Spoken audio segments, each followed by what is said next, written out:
जानकीकान्तस्मरणं जय जय राम राम।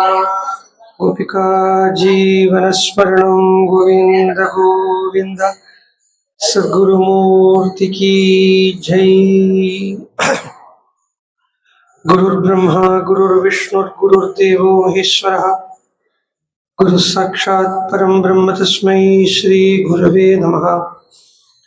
गुरवे सर्वलोकानां विषजे भवरोगिणां निधये सर्वविद्यानां दक्षिणामूर्तये नमः। यस्य स्मरणमात्रेण नाम भक्तिः प्रजायते तन्नमामि यतिश्रेष्ठं बोधेन्द्रं जगतां गुरुम्। वागीशाद्याः सुमनसः सर्वार्थानामुपक्रमे यन्नत्वा कृतकृत्याः स्युः तं नमामि गजाननम्। दोर्भिर्युक्ता चतुर्भिस्फटिकमणिमयीमक्षमालां ददाना हस्तैनेकेन पद्मं सितमपि च सुखं पुस्तकं चापलेन भासा कुन्देन्दुशङ्खस्फटिकमणिनिभा भासमाना समाना सा मे वाग्देवतेयं निवसतु वदने सर्वदा सुप्रसन्ना। कूजन्तं राम रामेति मधुरं मधुराक्षरम् आरुह्य कविता शाखां वन्दे वाल्मीकिकोकिलम्। पिपीलिकागृहजातं वाल्मीकिरतिविश्रुतं कविमुख्यं रामायणस्य जनकम् उपास्महे सततं क्षेमाय।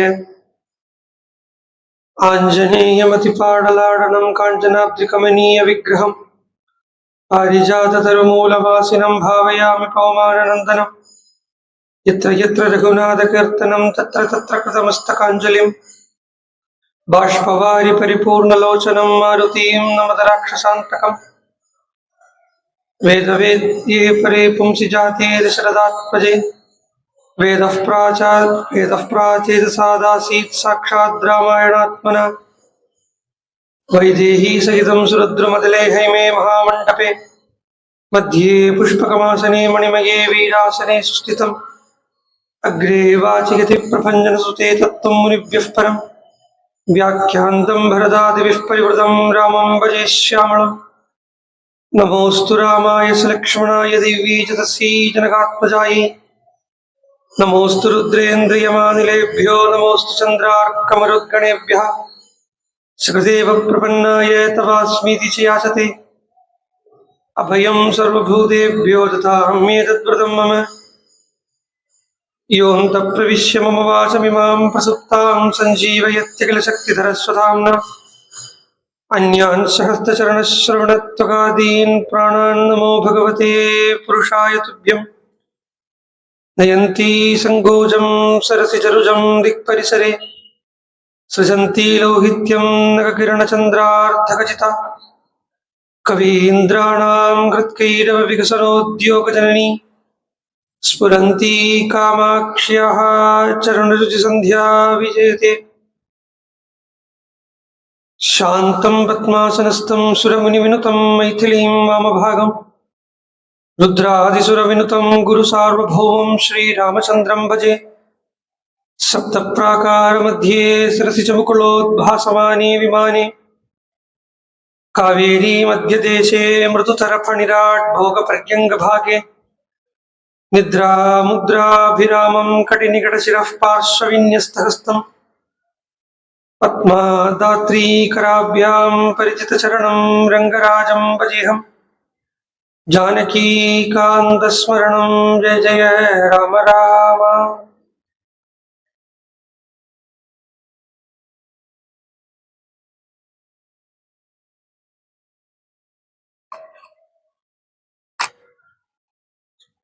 கேட்கறது இல்லையா பசங்க?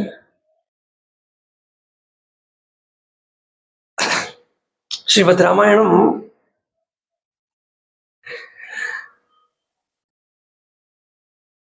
ஆழ்வார் பாசுரத்துல சொல்றத நம்மாழ்வார் சொல்றார், கற்றால் இராமபிரானை அல்லால் மற்றும் கற்பரோ. ஒரு கேள்வி கேட்கிறார், படிக்கணுமா ராமாயணம்? படிக்கணும். ஆழ்வார் சொல்றதுக்கு உண்டான காரணம் என்னன்னா, ஒரு புல்லேருந்து எறும்பிலேருந்து ஒன்னு கூட விடாம எல்லாத்தையுமே திரட்டிண்டு ஒன்ன சேர்த்து எடுத்துண்டு திருநாட்டுக்கு கொண்டு போனாரே அந்த ராமனை அல்லால் மற்றும் கற்பரோம்.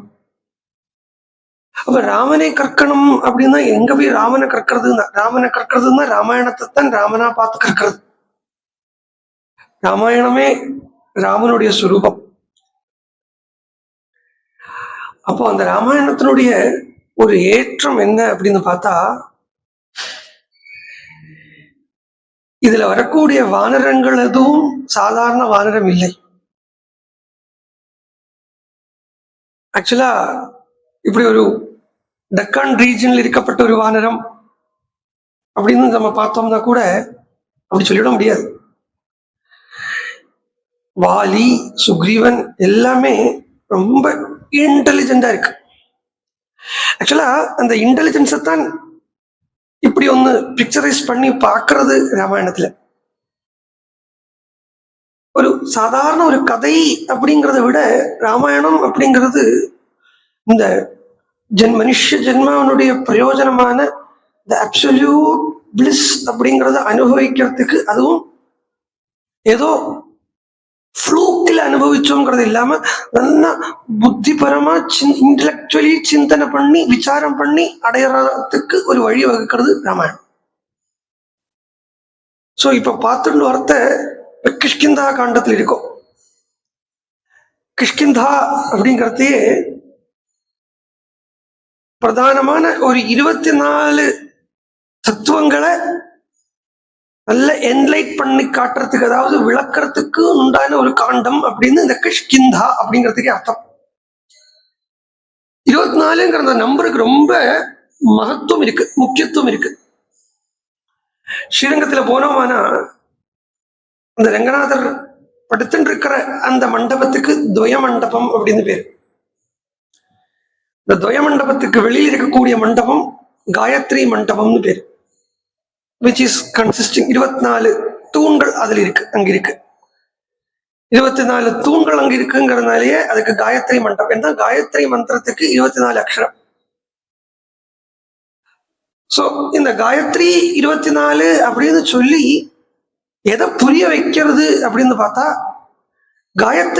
காயத்ரி மந்திரம் இருக்கே, அதை சாமான்யமா ஒரு மந்திரமா பார்த்தோம்னா அது நம்மள லோகத்திலே தான் போட்டு வச்சிருக்கோம். அதாவது உலகிய சுகங்களையும் துக்கங்களையும் தான் காட்டி தந்து இருக்கும். அதாவது 24 தத்துவங்கள் அப்படின்னு சொன்னோம்னா உலகத்துல 24 விதங்களான தத்துவங்கள் இருக்கு. 5 கர்மேந்திரியம், கர்ம இந்திரியங்கள், கர்மா பண்றதுக்கு வைக்கக்கூடிய இந்திரியங்கள் 5. ஞானத்துக்கு உண்டான இந்திரியங்கள் 5. ஞானத்துக்கு உண்டான இந்திரியம்னா வேற ஒன்றும் இல்லை, தெரிஞ்சுக்கிறதுக்கு. காதால கேட்கிறோம், கண்ணால பாக்குறோம். அப்ப இப்படி இந்த கிளாக் இங்க இருக்கு அப்படின்னா இது தெரியறது இல்லையா, இந்த தெரியறதே ஞானம். அது எதால தெரியறது? கண்ணால தெரிஞ்சுக்கிறோம். அப்போ அது ஒரு ஞானேந்திரியம். இப்படி 5 ஞானேந்திரியங்கள் இருக்கு. அப்புறம் பஞ்சபூதங்கள், ஆகாசத்திலேருந்து ஆரம்பிச்சு பூமி வரைக்கும் 5 பூதங்கள். இதுக்குள்ள அதனுடைய தன்மாத்திரையா இருக்கக்கூடிய சப்தம், ஸ்பர்ஷம், ரசம், ரூபம், கந்தம். இப்படி பாக்குறது இது 20 வந்துடுறது. இந்த 20 மேல உள்ளுக்குள்ள பாக்குறத மனசு அப்படின்னு ஒண்ணு இருக்கு, புத்தி அப்படின்னு ஒண்ணு இருக்கு, சித்தம் இருக்கு, அகங்காரம் இருக்கு. இப்படி பாக்குறது 24 வந்துடுறது. இந்த 4 தான் 24 தத்துவங்களா சொல்றோம். இந்த 4 தான் காயத்ரி மந்திரம் அப்படிங்கிற சொல்றோம். அப்போ அந்த காயத்ரி மந்திரத்துல சொல்லக்கூடிய தேவதைய ஆறு அப்படின்னு பார்த்தா சவிதா அப்படின்னு ஒரு தேவதைய சொல்றா. ஆனா சந்தியாவந்தனம் பண்றதே சாதாரணமா சொல்றதே சூரியனை வெறும் சூரியன் சொல்றது இல்லை, சூரிய நாராயணன் சொல்றோம். அப்போ அந்தர்யாமியே இருக்கக்கூடியது அந்த காயத்ரி மந்திரத்தினுடைய பிரதானமான முக்கியமான தேவதை யாருன்னு பார்த்தா நாராயணன், இல்லாட்டினா ஆத்மா, அந்தர்யாமி. இப்ப நாராயணனைத்தான் இங்க முக்கியமாக சொல்லுறோம் அந்த காயத்ரி மந்திரத்துல. அப்படிங்கிறத என்லைட்டன்ட் ஆகாத்த, அதாவது விளக்கப்படாத காயத்ரி, விளக்கப்படக்கூடிய காயத்ரி அப்படின்னு வரத்த, அந்த விளக்கப்படக்கூடிய காயத்ரியிலேருந்து தெரிய வர்றது இந்த ஸ்வரூபத்தை, அந்த ஸ்வஸ்வரூபத்தை, அந்த நாராயணனை தெரிய வர்றது. இதை தெரிய வைக்கிறது கிஷ்கிந்தா காண்டம். இது தெரியாதவனுக்கு அவிவேகி அப்படின்னு பேரு, இது தெரிஞ்சவனுக்கு விவேகின்னு பேரு. புருடன்ஸ். வாலி சுக்ரீவா அப்படின்னு 2 பேர் இருக்கா கிஷ்கிந்தா காண்டத்துல. லோகத்துல யாராவது சண்டையை போட்டு இருந்தால்னா, அவளை அண்ணா தம்பிகள் சண்டையை போட்டு இருந்தால்னா அவளை சொல்லுறோம் நம்ம, இவ வாலி சுக்ரீவாளா சண்டை போட்டு இருக்காளா அப்படின்போம். ஆனா வாலி ஆகட்டும் சுக்ரீவன் ஆகட்டும் உயர்ந்த விஷயங்களை சொல்றது. சாதாரண ஒரு குரங்கு அண்ணா தம்பி அவ சண்டை போட்டுக்கிற கதை இல்ல வாலி சுக்ரீவன் சண்டை போட்டுக்கிறது. வாலி சுக்ரீவன் அப்படிங்கிறதையே ஹனுமான் கூட இருக்கக்கூடிய, ஹனுமான்கிற அந்த புத்திமான், ஹனுமான்கிற அந்த புத்திசாலி, ஹனுமான்கிற அந்த பிராண தத்துவம், முக்கிய பிராண தத்துவம் கூட இருக்கக்கூடிய அந்த ஒரு உயர்ந்த ஒரு யோக நிலையில இருக்கக்கூடிய ஒருத்தரை சொல்றது சுக்ரீவன் என்கிற பேர்ல. சுக்ரீவா அப்படி சொன்னாலே நல்ல கழுத்துன்னு அர்த்தம். சுக்ரீவன்கிறதுக்கே நல்ல கழுத்துன்னு அர்த்தம் இருக்கு. பாருங்க, மகாபிராண சக்தி அப்படிங்கிற குண்டலினி சக்தி சரீரத்துல 6 பிரதானமான சக்கரங்கள் வழியாக அதை தாண்டி போகிறது. அதுக்கு மூலாதாரம், சுவாதிஷ்டானம், மணிப்பூரம், அநாகதம், விசுத்தி, ஆக்ஞா அப்படின்னு 6 சக்கரங்கள் சொல்றது. 7வது இருக்கிறது சகசிராரம். 6 பார்ப்போம். அவ பார்க்கறத சுக்ரீவா அப்படிங்கிறத கழுத்துங்கிற பாகத்தை சொல்றதா. அப்ப சுக்ரீவன் ராமன் வரத்துக்குள்ளாலேயே சுக்ரீவன்கிற அந்த யோகிக்கு கிரீவம்னா கழுத்து. அவனுடைய அந்த குண்டலினி சக்தி, அந்த மகாபிராண சக்தி ஆனது கழுத்து வரைக்கும் வந்த ஒரு யோகியத்தான் சொல்றது. சோ கழுத்து வரைக்கும் வந்தது அப்படின்னு சொன்னாலே அடுத்தது ஆக்ஞாதன், அவ்வளவுதான். அது அந்த ஆக்ஞாங்கிறச்சியே உங்களுக்கு சாக்கார தரிசனம் இல்லாட்டினா சகுண பிரம்ம தரிசனம் கிடைக்கும் அப்படின்னு சொல்றது ஆக்ஞால. அது ஆக்ஞால கொண்டு வர்றதுதான் ராமன் வந்தார் அப்படிங்கிறத காட்டுறது. அண்ட் கடைசியில பட்டாபிஷேகம் அப்படிங்கிறதே அந்த சுக்ரீவனுடைய அந்த சகசிராரம் வரைக்கும் உண்டான அந்த சஞ்சாரத்தை சொல்லி முடிக்கிறது. அவ்வளவு விவேகியா இருக்கான் சுக்ரீவன். ஸோ இங்க ஆக்ஞால வந்திருக்கு அப்படிங்கிறது இதே சேம் திங் பாகவதத்திலையும் பார்க்கலாம். இதே சேம், வேற கதையும் கொஞ்சம் இதுதான் மாற்றமா இருக்கே ஒழி இந்த கழுத்துங்கிறது விவகாரம் பாகவதத்திலையும் பார்க்கலாம். பாகவதத்துல சொல்றத பரீட்சித்து வனத்துக்கு வரான். வனத்துக்கு வேட்டையாடிட்டு வரத்த ஒரு ரிஷி அங்க உட்கார்ந்துட்டு இருக்கார். சாத்விக் ரிஷி, ரொம்ப சாத்வீகமா இருக்கார். அவருக்கு உள்ள எந்த விதமான எண்ணங்களும் ஓடலைங்கிறது பரீட்சத்துக்கு வெளியிலேருந்து பார்க்கறதே தெரியறது. என்ன, அவர் இருக்கக்கூடிய அந்த சூழ்நிலையே நிம்மதியா இருக்கு.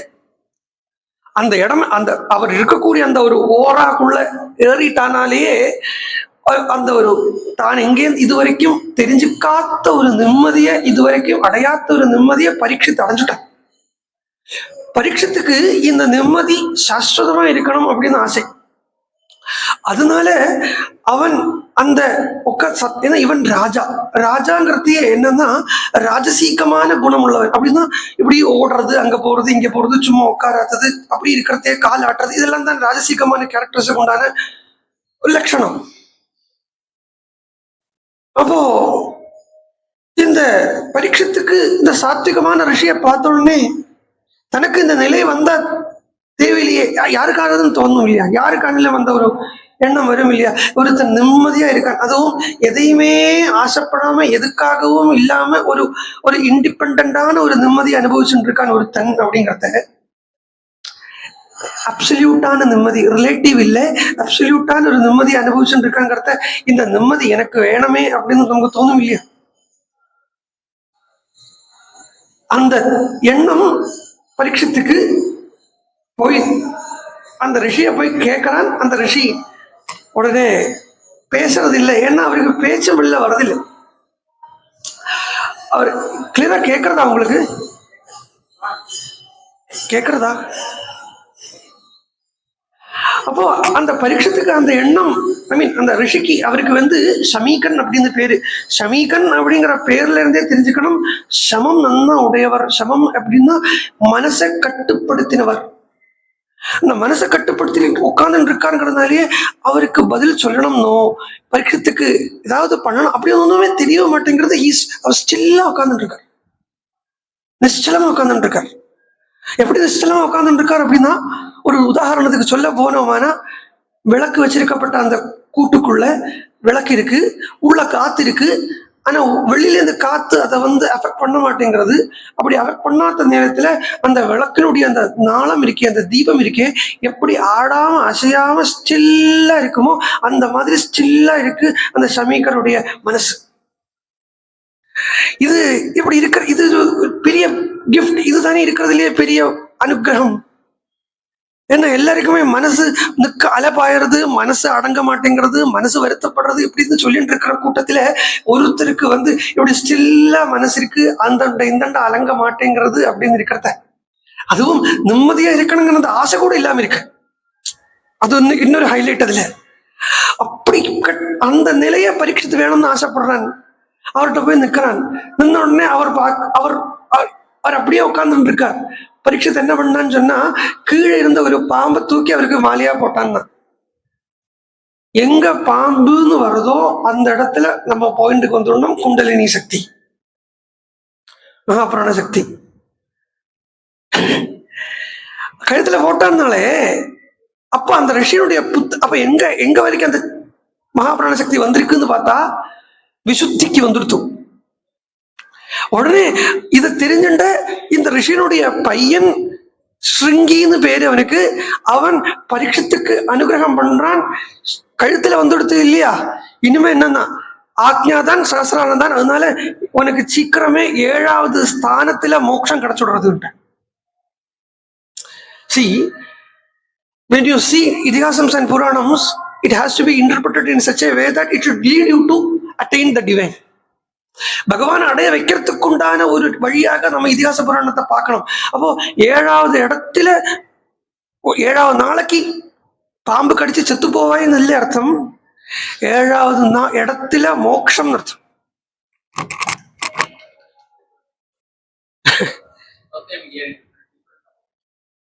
எல்லா இதிகாச புராணத்தினுடைய லட்சியம் இப்படித்தானே, இதுதானே.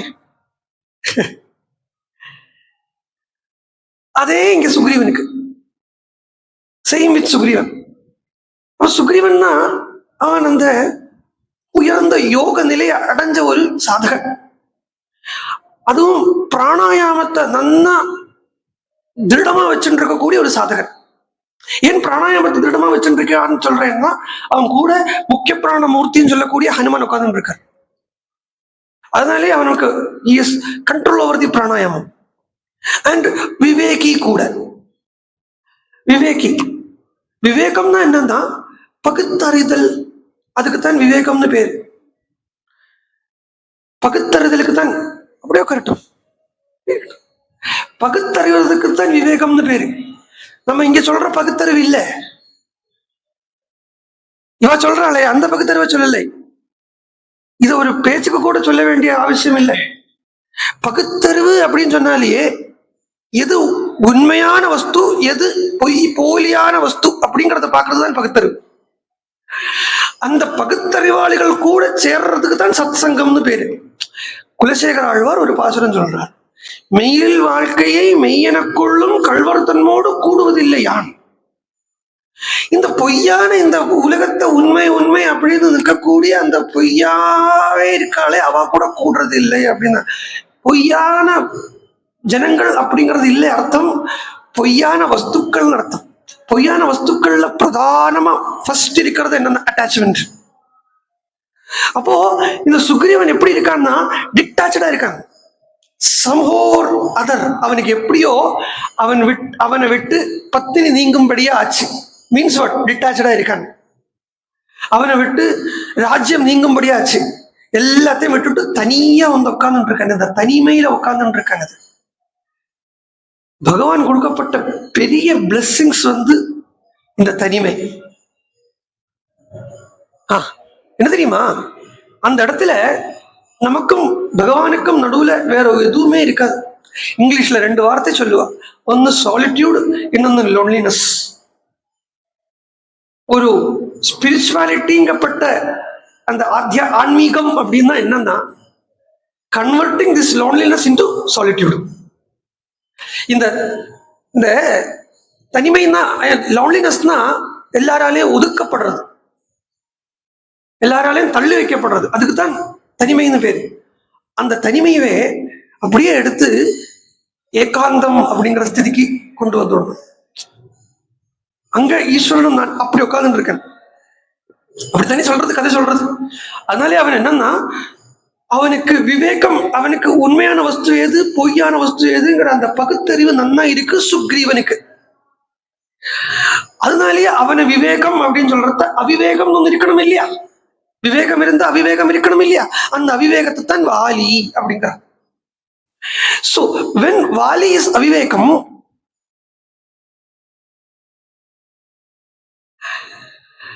வாலிய அவிவேகம் அப்படின்னு பார்த்தோமானா,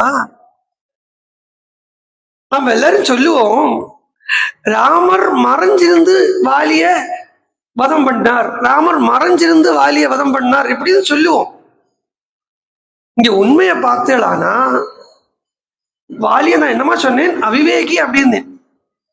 ராமர் மறைஞ்சிருந்து வாலிய வதம் பண்ணலை, அவிவேகியான வாலிக்கு ராமனை கண்ணுக்கு தெரியலை. எங்க அவிவேகம் இருக்கோ அங்க ஈஸ்வரனை தெரியாது, உலகத்தை தான் தெரியும். எங்க விவேகம் இருக்கோ அங்க ஈஸ்வரனை தெரியும். இது ஒரு உபனிஷத்தை ஆரம்பிச்சது, ஈசாவாஸ்யம் இதம் சர்வம் யத்கிஞ்சித் ஜகத்யாம் ஜகத் தேன திக்தேன புஞ்சீத மா கிருத கஸ்ய ஸ்வித் தனம். விவேகமுடையவனுக்கு, விவேகத்துக்கு தமிழ்ல என்ன சொல்லுவா, விவேகம் அப்படிங்கிறதுக்கு இங்கிலீஷ்ல ப்ரூடன்ஸ் சொல்றோம், தமிழ்ல எக்ஸாக்ட் தமிழ் வேர்டு என்னது விவேகத்துக்கு? விவேகம் தான். விசுவாசம் சொல்ல முடியாது, விசுவாசம்ங்கிறது நம்பிக்கை. உங்களுக்கு விவேகம் தான் என்ன புரியறதா? உங்களுக்கு புரிஞ்சுதா விவேகம் தான் என்னன்னு? புரியல. அதுதான் உங்களுக்காக தான் நான் பாக்குறேன், யோசிச்சுட்டு இருக்கேன் என்ன தமிழ் அதுக்கு என்ன வேர்டு இருக்கு.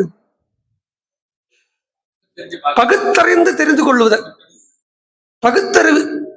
ஆனா நீங்க டிஎம்கேயோட பகுத்தறிவுக்கு போகாதீங்க, அந்த பகுத்தறிவு இல்லை.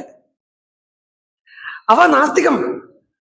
அந்த நாஸ்திகம் சொன்னா அது உண்மையான நாஸ்திகமா இருக்கிறதும் இல்லை. நம்ம இப்ப எந்த கோட்பாடை கடைபிடிக்கிறோமோ அதுல உண்மையா போறது, கடவுள் இல்லை அப்படிங்கிற அதே சமயத்துல இந்த கம்யூனிசம் அப்படின்னு சொன்னாலே அதுக்குள்ள என்ன தெரியுமா, அதுக்கு ஒரு வேர்டு சொல்லுவா, இங்கிலீஷ்ல சொல்லுவா, கார்ல் மார்க்ஸ் அப்படிங்கிறவர் பண்ணி வச்சிருக்காரு புக்ஸ். அதுல சொல்றாரு அவர், டைலக்டிக்கல் மெட்டீரியலிசம் ஒரு வார்த்தையை சொல்றாரு. அதாவது தனக்கு கஷ்டம் வரும்போது பகவானை போய் பிடிச்சுக்கிறது, அதுதான் இவருடைய பகுத்தறிவா இருக்கு. அதனால பகுத்தறிந்து தெரிந்து கொள்வதல், பகுத்தறிதல் அதுவே போறோம். அப்படி இருக்கிறத அந்த பகுத்தறிவனுடைய வடிவாத்தான் சுக்ரீவன் இருக்கான், அவிவேகியனுடைய வடிவில் வாலி இருக்கான். அவிவேகிக்கு தாரா அப்படின்னு ஒரு பத்னி, விவேகிக்கு ரூமா அப்படின்னு பத்னி இருந்தா. அவிவேகிக்கு தாரா ரூமா எப்படிங்கிறதையே இதுக்குள்ள போய் பாருங்க. நம்ம மந்திரங்களை சொல்றத எல்லாமே கத்தி சொல்றது இல்லை, எல்லாம் ரகசியமா சொல்றது. இப்போ இப்படி சொல்றதையே பல கான்ட்ரோவர்சிஸ் வரலாம், பட் சொல்றேன் கேளுங்க. எதையோ நம்ம அப்படி சொல்லிட்டு இருக்கிறத தீட்டு தீட்டுன்னு சொல்லுவோம் இல்லையா, யாராவது செத்து போனா தீட்டு அப்படிம்போம் இல்லையா, யாராவது செத்து போனா தீட்டு அப்படிம்போம் இல்லையா. தீட்டு அப்படிங்கிற வார்த்தைக்கு அர்த்தம் என்ன? தீட்டு அப்படின்னு ஒரு தமிழ் வார்த்தை இருக்கா? இருக்கு. அதனுடைய அர்த்தம் என்ன? தீட்டுன்னா கத்திய தீட்டு, வாழ தீட்டு, இதுதான் தீட்டினுடைய அர்த்தம். It's a verb. ஆசௌச்சம் அப்படின்னு சம்ஸ்கிருதத்துல சொல்றேன். ஆசௌச்சம் அப்படிங்கிறதே அசுச்சி அப்படின்னு ஒரு அர்த்தம், அசோகம் அப்படின்னு ஒரு அர்த்தம். அசோக என்ன அசோச்சியான் அன்வசோச்சத்துவம் அப்படிங்கிறத அசோகப்படு, அதாவது சோகப்படாமல் இரு அப்படின்னு சொல்றத ஆசௌச்சம் அப்படிங்கறதையே அசோகப்படாமல் இருக்கிறதுக்கு உண்டான ஒரு வழி அப்படின்னா, இந்த மரணம்ங்கிறது தீட்டு அப்படின்னா, மரணத்தை கேட்டா தீட்டு அப்படின்னா, மரணம் அப்படிங்கறத கேட்ட கேள்விப்பட்டது. ஆனா காதை நன்னா தீட்டு, சிரவணம் பண்ணு, சிரவணம் பண்ணி மனனம் பண்ணு, எது மரணம் அடைஞ்சது அப்படின்னு மனனம் பண்ணு, மனனம் பண்ணி நிதித்தியாசம் பண்ணு, அப்படியே ஆசௌச்சமான அந்த நிலைக்கு போ. அதாவது என்னன்னா அசோகமா இருக்கு இப்படி அர்த்தம், உள்ள அர்த்தம் அதுக்குள்ள இருக்கு. ஏன்னா ரூமா மந்திரங்கள் எல்லாம் சொல்றது நம்ம கத்தி சொல்றது இல்லை, சத்தம் போட்டு சொல்றது இல்லை. மந்திரங்களை மனநத்துல சொல்றதுதான் உயர்ந்ததுன்னு சொல்றது. மந்திர சாஸ்திரத்திலேயே மூணு விதமாக மந்திரங்களை சொல்றா. ஒண்ணு உச்சத்துல சொல்றது, இன்னொன்னு சுண்டனைக்கு சொல்றது, இன்னொன்னு மனசுக்குள்ள சொல்றது. இதுல மூணுலயும் மானசீகமா சொல்லக்கூடிய மந்திரத்துக்கு தான் பவர். அப்படின்னா தாரா அப்படின்னா சங்கீதம் படிச்சவாளுக்கு என்ன, ராமாயணத்துல எல்லாம் உண்டு. தந்திரி லய சமன்விதம் அப்படிங்கறத சங்கீத சாஸ்திரத்தை இதுக்குள்ள இழுத்துக்கணும். அப்பப்போ முன்னாடி வாங்க.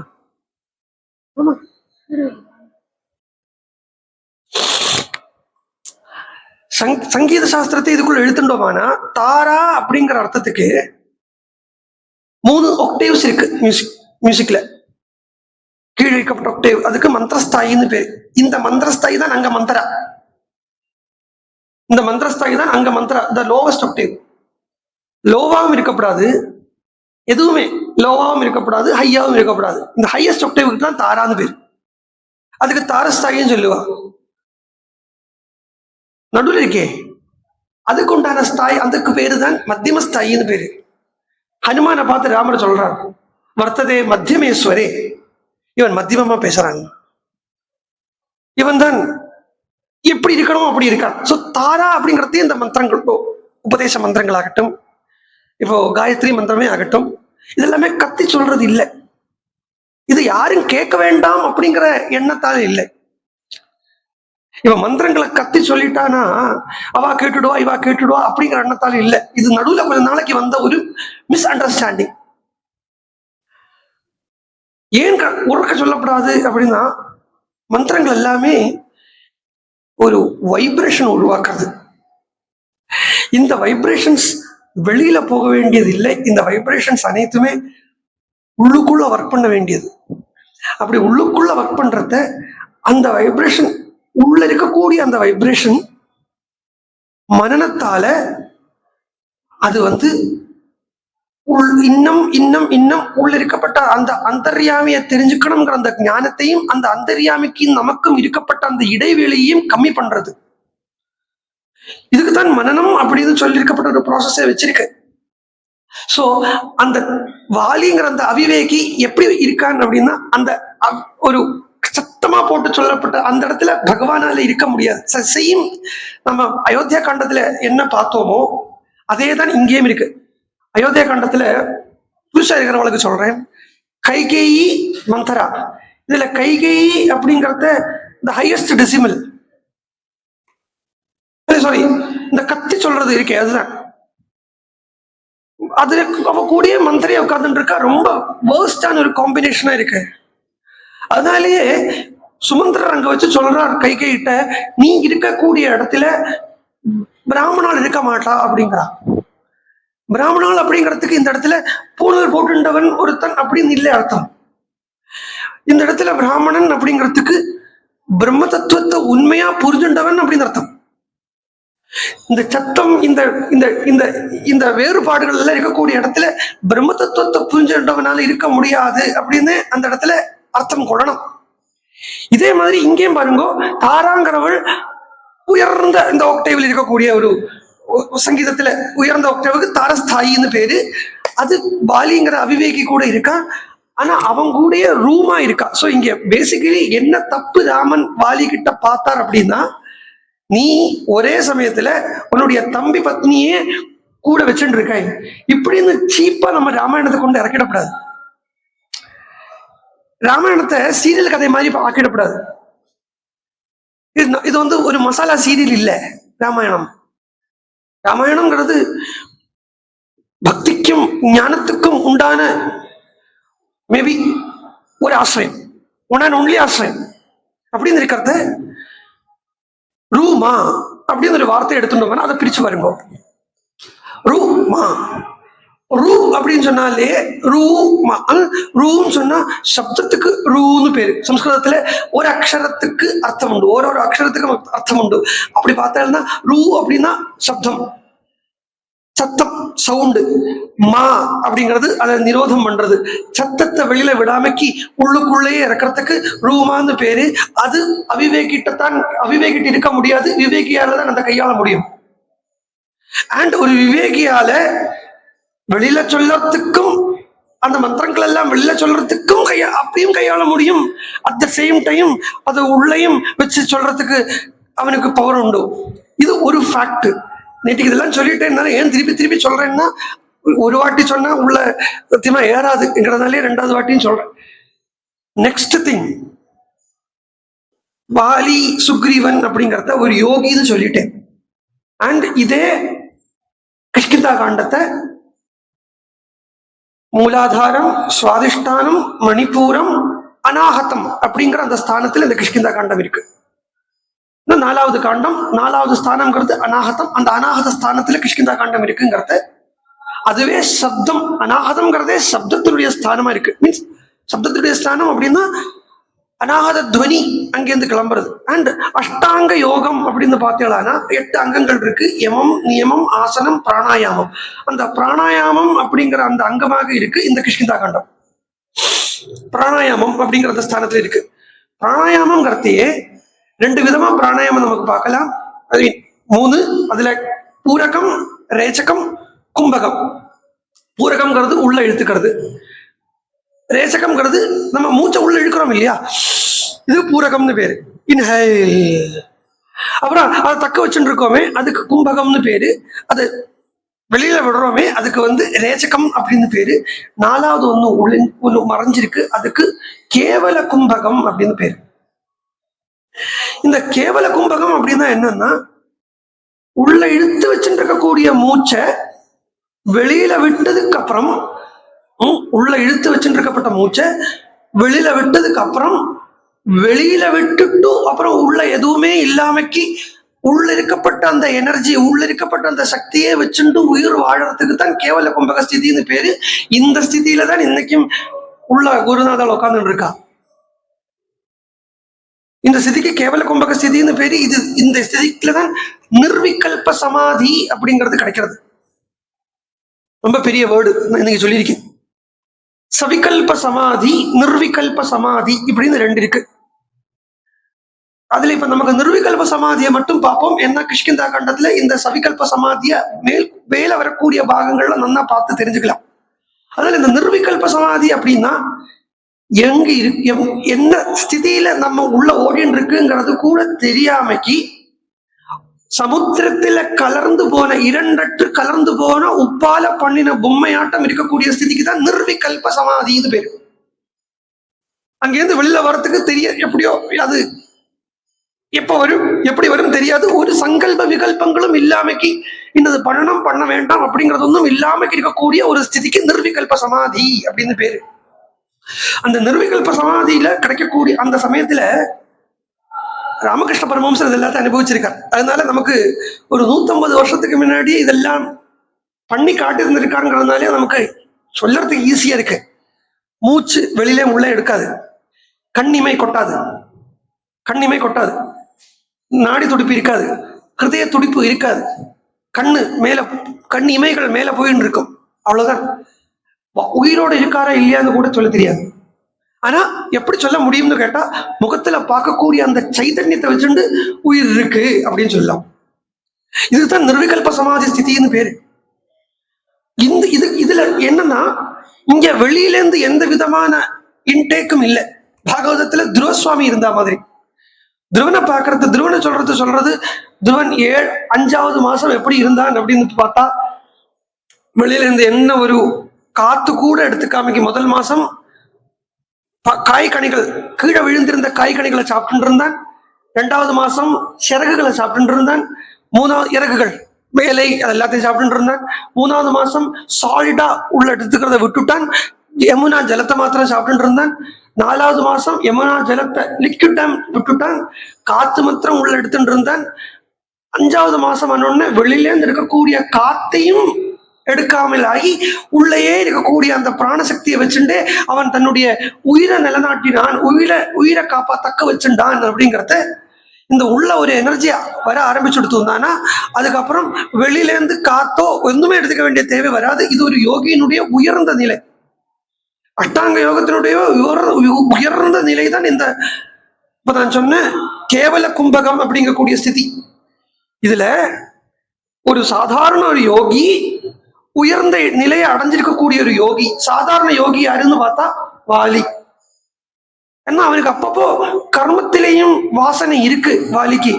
ஆனா கர்ம வாசனையே இல்லாமக்கி நைஷ்கர்மியமா அப்படியே ஸ்டில்லா உட்கார்ந்து இருக்கப்பட்ட ஒரு யோகி யாருன்னு பார்த்தா சுக்ரீவன். அப்போ வாலியனுடைய பத்னி தாரா. இந்த தாராங்கிறது தாரா அப்படின்னு பூரக கும்பகத்துக்கு நடுவுல, அதாவது பூரக ரேஜகத்துக்கு நடுவுல, இன்ஹைலுக்கும் எக்ஸைலுக்கும் நடுவில் இருக்கப்பட்ட அந்த கும்பகத்தை சொல்றது. சாமான்யமான கும்பகம் தாரா. ரூமா அப்படிங்கிறவள் சத்த முன்னாடி சொன்னேனே இந்த கேவல கும்பக ஸ்திதியை சொல்றது. அதனால ஒரு யோகியால, அதுவும் உயர்ந்த ஸ்தானத்தை, அந்த யோக சாதனைகளை அடைஞ்ச அந்த யோகியால தான் கேவல கும்பகத்தையும் ஒரே நேரம் கையாள முடியும். ஒரு அல்ப யோகியால, அதாவது யமம் நியமம் இந்த மாதிரி ஸ்டேஜ் இருக்கக்கூடிய ஒரு யோகியால அவனுக்கு கும்பகம்ங்கிற அந்த ப்ராசஸ் மாத்திரம் தான் கையாள முடியும். கேவல கும்பகத்தை அவனால தக்க வச்சுக்க முடியாது.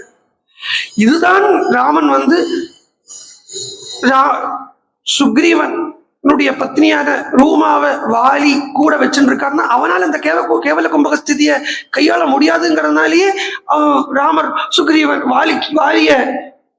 வாலிங்களுடைய சரீரத்தை இல்லாம பண்றார். அதுவும் மறைஞ்சிருந்த யுத்தம் இல்லை. அவன் அவிவேகிங்கிறதுனால அவனுக்கு முன்னாடி நிற்கக்கூடிய ராமன் அவனுக்கு தெரியலை. விவேகிக்குத்தான் ஜெகத்தில்லை, இது பூராவுமே பகவான் அப்படின்னு தெரியும். அவிவேகிக்கு இதுல ஓரோந்துலையும் தனித்தனியா பாப்பன். தங்கத்தை ஒரு விவேகம் உள்ளவனுக்கும் அவிவேகிக்கும் உண்டான ஒரு சின்ன ஒரு உதாரணத்தால புரிய வைக்கிறேன். விவேகி தங்கம் இருக்கு வச்சுக்கோங்களேன், அதாவது ஒரு இந்த மாலை இருக்கு, வளை இருக்கு, கம்மல் இருக்கு, மோதிரம் இருக்கு, இது எல்லாத்தையும் தங்கமா பார்ப்பன் விவேகி. அவிவேகி என்ன பார்ப்பன்னா ஒவ்வொன்றையும் தனித்தனியா, இது மாலை, இது மோதிரம், இது கம்மல், இது இப்படி டிஃபரன்ஸ் பார்ப்பன்னு ஒரு அவிவேகி. இந்த ஸ்திதியில தான் வாலியும் இருக்கான், சுக்ரீவனும் இருக்கான்ங்கிறதுனால அந்த அவிவேகியான வாலிக்கு முன்னாடி ராமன் நின்னும் அவனுக்கு கண்ணுக்கு தெரியலைங்கிறது தான் உண்மையே ஒழிய ராமன் மறைஞ்சிருந்து அடிச்சாருங்கிறது நம்மளால இனிமே இதே நீ இந்த அரைச்சமாவே நீ அரைச்சுன்னு இருக்கக்கூடாது. அப்படி இதனுடைய பேசிக் மேல கதைக்குள்ள போயிடும். யுத்தத்துக்கு ஃபர்ஸ்ட் டே யுத்தத்துக்கு போறான் சுக்ரீவன், கொண்டு போறான் ராமா யுத்தத்துக்கு போலாமா, இப்பவே போலாம், கிளம்பு சுக்ரீவா அப்படிங்கிறார் ராமர்.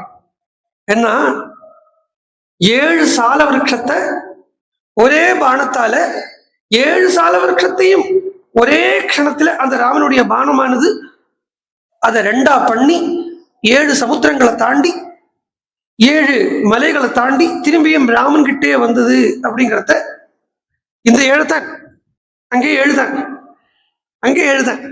ஸோ இப்படி போய் ராமன் கிட்ட திரும்பி வந்தது. வந்த உடனே சுக்ரீவனுக்கு ராமன் மேல பூர்ணமான நம்பிக்கை வந்துடுது. பூர்ணமான நம்பிக்கை என்ன, சரணாகதி அப்படிங்கிறது சுக்ரீவன் இங்க எப்ப பண்றான்னு பாருங்கோ. இந்த இடத்துலதான் சுக்ரீவன் சரணாகதி பண்றான். இதனால்தான் வைஷ்ணவத்துல பெரியோர்கள் சொன்னா சரணாகதி அப்படிங்கிறதுக்கு உண்டான இந்தனம் என்னன்னா திருட விசுவாசம். திருட விசுவாசம் தான் சரணாகதிக்கு உண்டான இந்தனம்னா ஃபியூல். நான் பகவானே நான் உன்னை சரணம் அடையறேன் அப்படின்னு பகவானை போய் சரணம் அடையறோமானா அங்க என்ன இருக்கணும்னா முதல்ல பகவான் மேல பூர்ணமா நம்பிக்கை இருக்கணும், முழுமையான நம்பிக்கை. அதுக்குதான் திருட விசுவாசம் அப்படின்னு பேரு. முழுமையான நம்பிக்கை. நான் இவங்கிட்ட போறேனே, இவன் என்னை காப்பாத்துவனும் அப்படிங்கிற அந்த எண்ணத்தோட இருந்தா அது பகவானும் சந்தியில நிற்க வேண்டியதுதான், நாமளும் சந்தியில நிற்க வேண்டியதுதான். இந்த சரண் அடையறதுக்கு 6 லட்சணங்கள் சொல்றார் பெரியாச்சான் பிள்ளைங்கிற வைஷ்ணவ பெரியவர். அதுல ஒண்ணு ஆனுகூல்யச சங்கல்பம், அப்படி இருக்கட்டும். பிரதானமா வந்து சொல்றார் ரக்ஷிஷ்யதி இது விஸ்வாசா, இவன் நம்மளை காப்பாத்துவான் அப்படிங்கிற அந்த திருடமான நம்பிக்கை, அதுதான் சரணாகதிக்கு உண்டான பிரதானமான ஒரு லட்சணம். அப்படி அந்த இவன் நம்மளை காப்பாற்றுவான்ங்கிற அந்த நம்பிக்கை இருந்தா இல்லாமல் ஒழிய சரணாகதி பண்ணி பிரயோஜனம் இல்லை. அப்ப நம்புறதுக்கு என்ன பண்ணணும் அப்படின்னு பார்த்தா ராமகிருஷ்ண பரமஹம்சர் சொல்றார், ஒருவனை நீ குரு அப்படின்னு ஏத்துக்கிறதுக்கு முன்னாடி அவனை தாராளம் பரீட்சை பண்ணு. ஆனா குருவா ஏத்துட்டாயானா அப்புறம் பரீட்சை பண்ணாதே, குருவா ஏத்துக்கிறதுக்கு முன்னாடி பரீட்சை பண்ணு. அப்படி நிறைய பரீட்சை பண்ணித்தான் சுக்ரீவன் ராமனை தனக்குண்டான நாயகனாகவும் குருவாகவும் தெய்வமாகவும் ஏத்துக்கிறான். இதுல தப்பில்லை.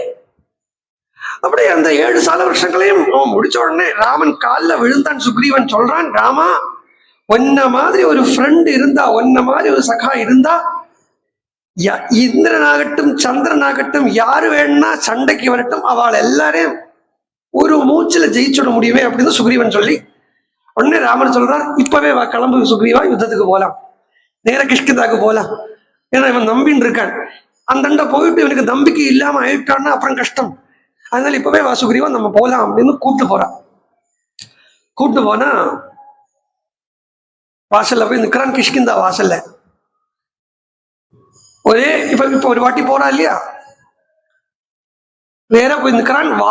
வாலிய கூப்பிடுறான், சத்தம் போடுறான், வாலி வாடா அப்படிங்கிறான். வாலியும் வெளியில வரான். வாலி வந்தா, அட இவனுக்கு தைரியம் வந்துடுத்து போல் இருக்கேன்னு சொல்லிட்டு வாலி வந்தான். சண்டைக்கு கூப்பிடுறான். 2 பேரும் நன்னாவே சண்டை போட்டுக்கிறான். வாலியும் சுக்ரீவனுமா நன்னா. வாலிய சுக்ரீவன் இப்படி எல்லாம் சொன்னாதான் கொஞ்சம் ரசிக்கிறது. ஆனா எனக்கு இப்படி சொல்ல பிடிக்கவும் மாட்டேங்கிறது. என்ன தெரியுமோ, வாலிய சுக்ரீவன் குத்த, சுக்ரீவனை வாலி இடிக்க, இப்படி எல்லாம் சொல்லி சொல்லி இது நன்னா இல்லை. இது ராமாயணம் இல்லை. இது ராமாயணத்துல இந்த மாதிரி ஒரு இதே இல்லை. ஓகே, அவ கூப்பிட்டா பரஸ்பரம் கொஞ்சம் உள்ள போவோம். புரியும், புரியாம இருக்காது, கவனிச்சவங்க புரிஞ்சிடும். மனசு இருக்கு இல்லையா, இந்த மனசு எப்பவுமே 2 டைப்பா இருக்கு. நல்லதை பண்ணணும்னு நினைக்கிற ஒரு மனசு இருக்கு, நல்லதை பண்றதை தவிர்க்கணும் அப்படின்னு ஒரு மனசு இருக்கு. எப்பவுமே இந்த நல்லதை பண்ணணும்னு நினைக்கிற மனசு இருக்கே, அது கொஞ்சமா தான் இருக்கும். நல்லதை பண்றதை தவிர்க்கணும்னு நினைக்கப்பட்ட மனசு இருக்கே, அது நிறைய இருக்கும். அது பலவானா இருக்கும், அதிகம் பலம் இருக்கும். இதுதான் ஒரு ஒரு இடத்துலயும் பார்த்தாலுமே, இப்ப கோவிலுக்கு ஒரு நன்கொடை கொடுக்கணும் அப்படின்னு ஒரு எண்ணம் வருது. 1000 ரூபாய் கொடுக்கணும், சும்மா வச்சுக்கோளே. ஒண்ணு இந்த பக்கத்து மனசு இருக்கே, அதாவது நல்லதை பண்றதை தவிர்க்கக்கூடிய மனசு. இப்ப 1000 ரூபாய் கொடுத்தா அப்புறம் இந்த செலவு வந்துட்டா என்ன பண்றது, நமக்கு இப்படி ஒரு செலவு வந்துட்டா இப்படி சொல்லுமே. இதுதான் நல்லதை பண்றதை தவிர்க்கிறதுக்குள்ள மனசு. இன்னைக்கு கோவிலுக்கு போகலாம் அப்படின்னு வந்தா, இன்னைக்கு எனக்கு கொஞ்சம் காய்ச்சல் இருக்கிற மாதிரி இருக்கு அப்படின்னு எல்லாம் சொல்லப்பட்டது அந்த நல்லதை கெடுக்கக்கூடிய மனசு. அது கெட்ட மனசு சொல்லப்படாது. எதுவுமே கெட்டது இல்லை லோகத்துல, எதுவுமே கெட்டது இல்லை. எல்லாமே ஈஸ்வரனுடைய சிருஷ்டிங்கிறத, அதுல எதுவுமே கெட்டது இருக்க முடியாது. அதனால அந்த நல்லதை பண்றது மனசு வந்து ஒண்ணு இருக்கு, நல்லதை பண்றத தவிர்க்கிற மனசு வந்து ஒண்ணு இருக்கு. இப்படி இந்த தவிர்க்கிற மனசுதான் எப்பவுமே பலவானா இருக்கும். அதான் வாலியை காட்டுறது. ஆனா அதுக்காக அதுதான் ஜெயிக்கும் எப்பவுமே அப்படின்னு சொல்ல முடியாது. எப்பவுமே என்னைக்குமே நல்லதுதான் ஜெயிக்கும், என்னைக்குமே நல்லதுதான் ஜெயிக்கும் அப்படின்னு இருக்கிறத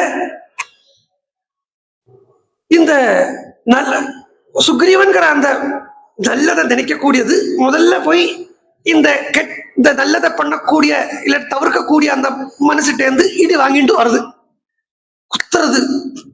அதான் எப்பவுமே ஒரு பக்தன் அப்படின்னு சொல்லியாச்சானா அவனுக்குமே உலக சாமான்யமா இருக்கக்கூடிய லோக சிந்தைகள் எல்லாம் அவனுக்கும் வரும்.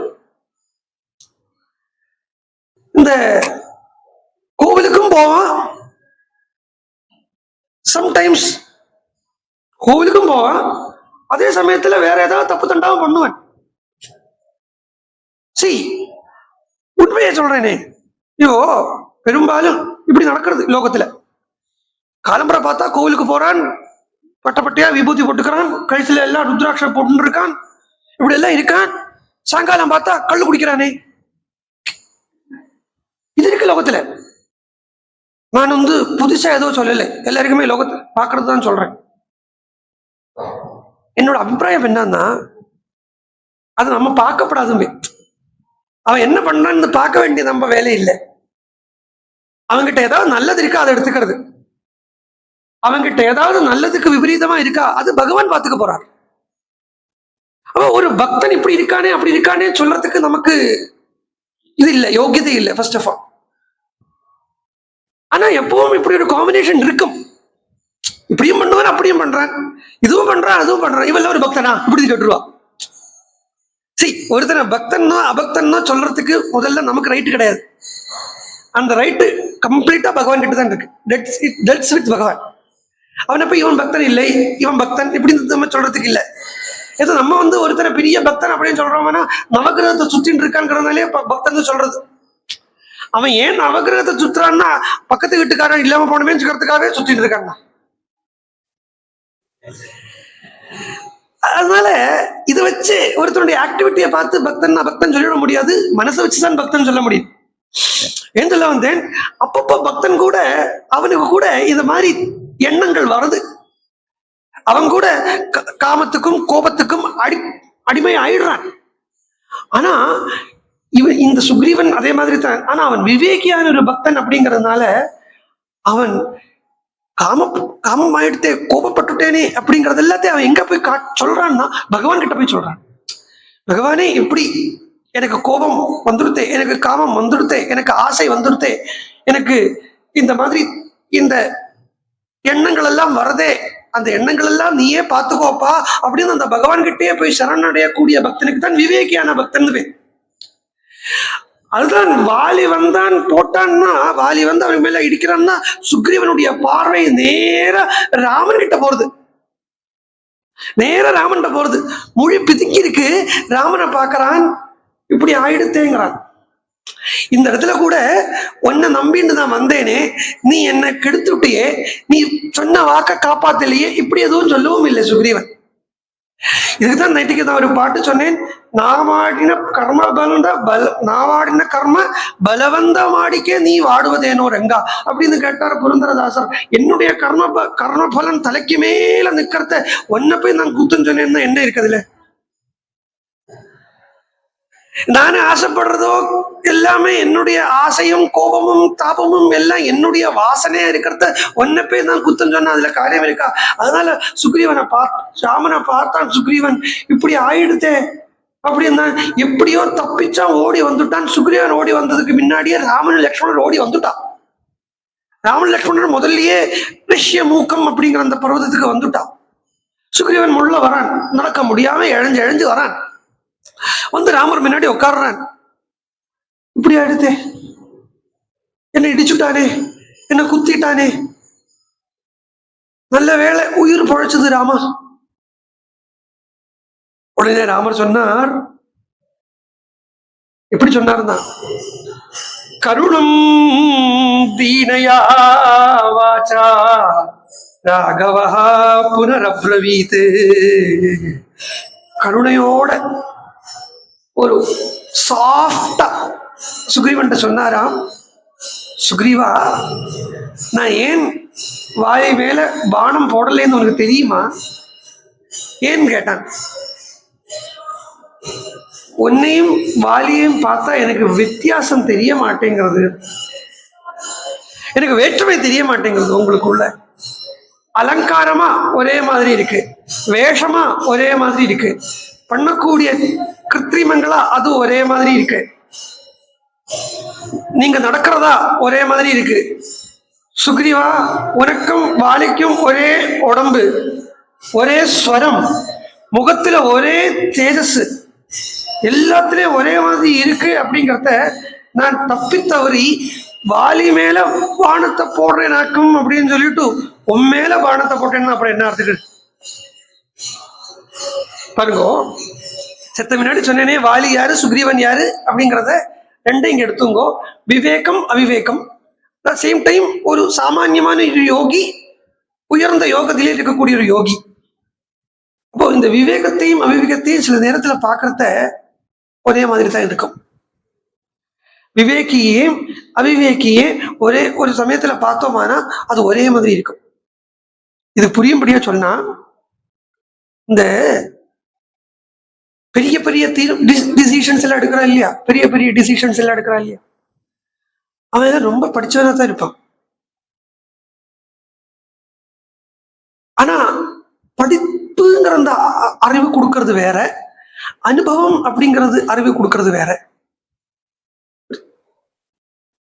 கல்கட்டால பரமஹம்சர் சின்ன குழந்தை, காமார்புக்கூர் அங்க சின்ன குழந்தை, பூணுல கூட போனதுக்கு முன்னாடி உள்ள ஸ்திதி.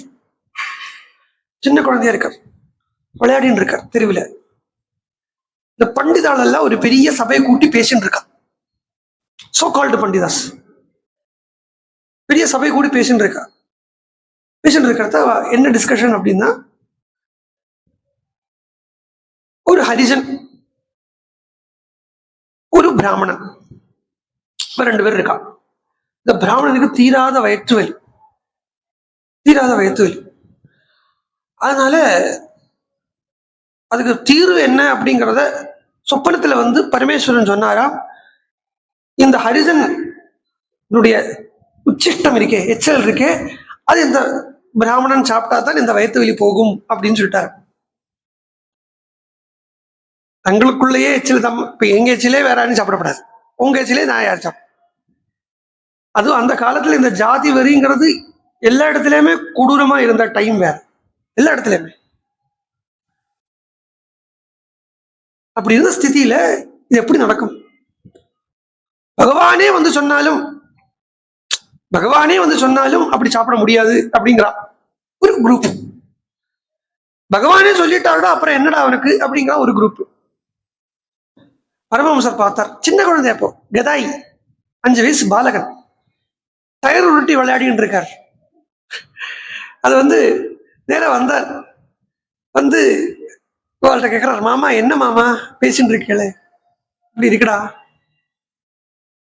இதுக்கு எனக்கு பதில் தெரியும். அட உனக்கு எப்படி இதுக்கு பதில் தெரியும்? நான் ஒரு தீர்வு சொல்றேன் இதுக்கு. சரின்னு சொல்லி பார்ப்போம் சொன்னார். பரமஹம்சர் சொல்றார், இந்த பிராமண மாமாவையும் இந்த ஹரிஜன் மாமாவையும் கூட்டிண்டு நேரா பூரி ஜெகநாதம் போயிடுங்க.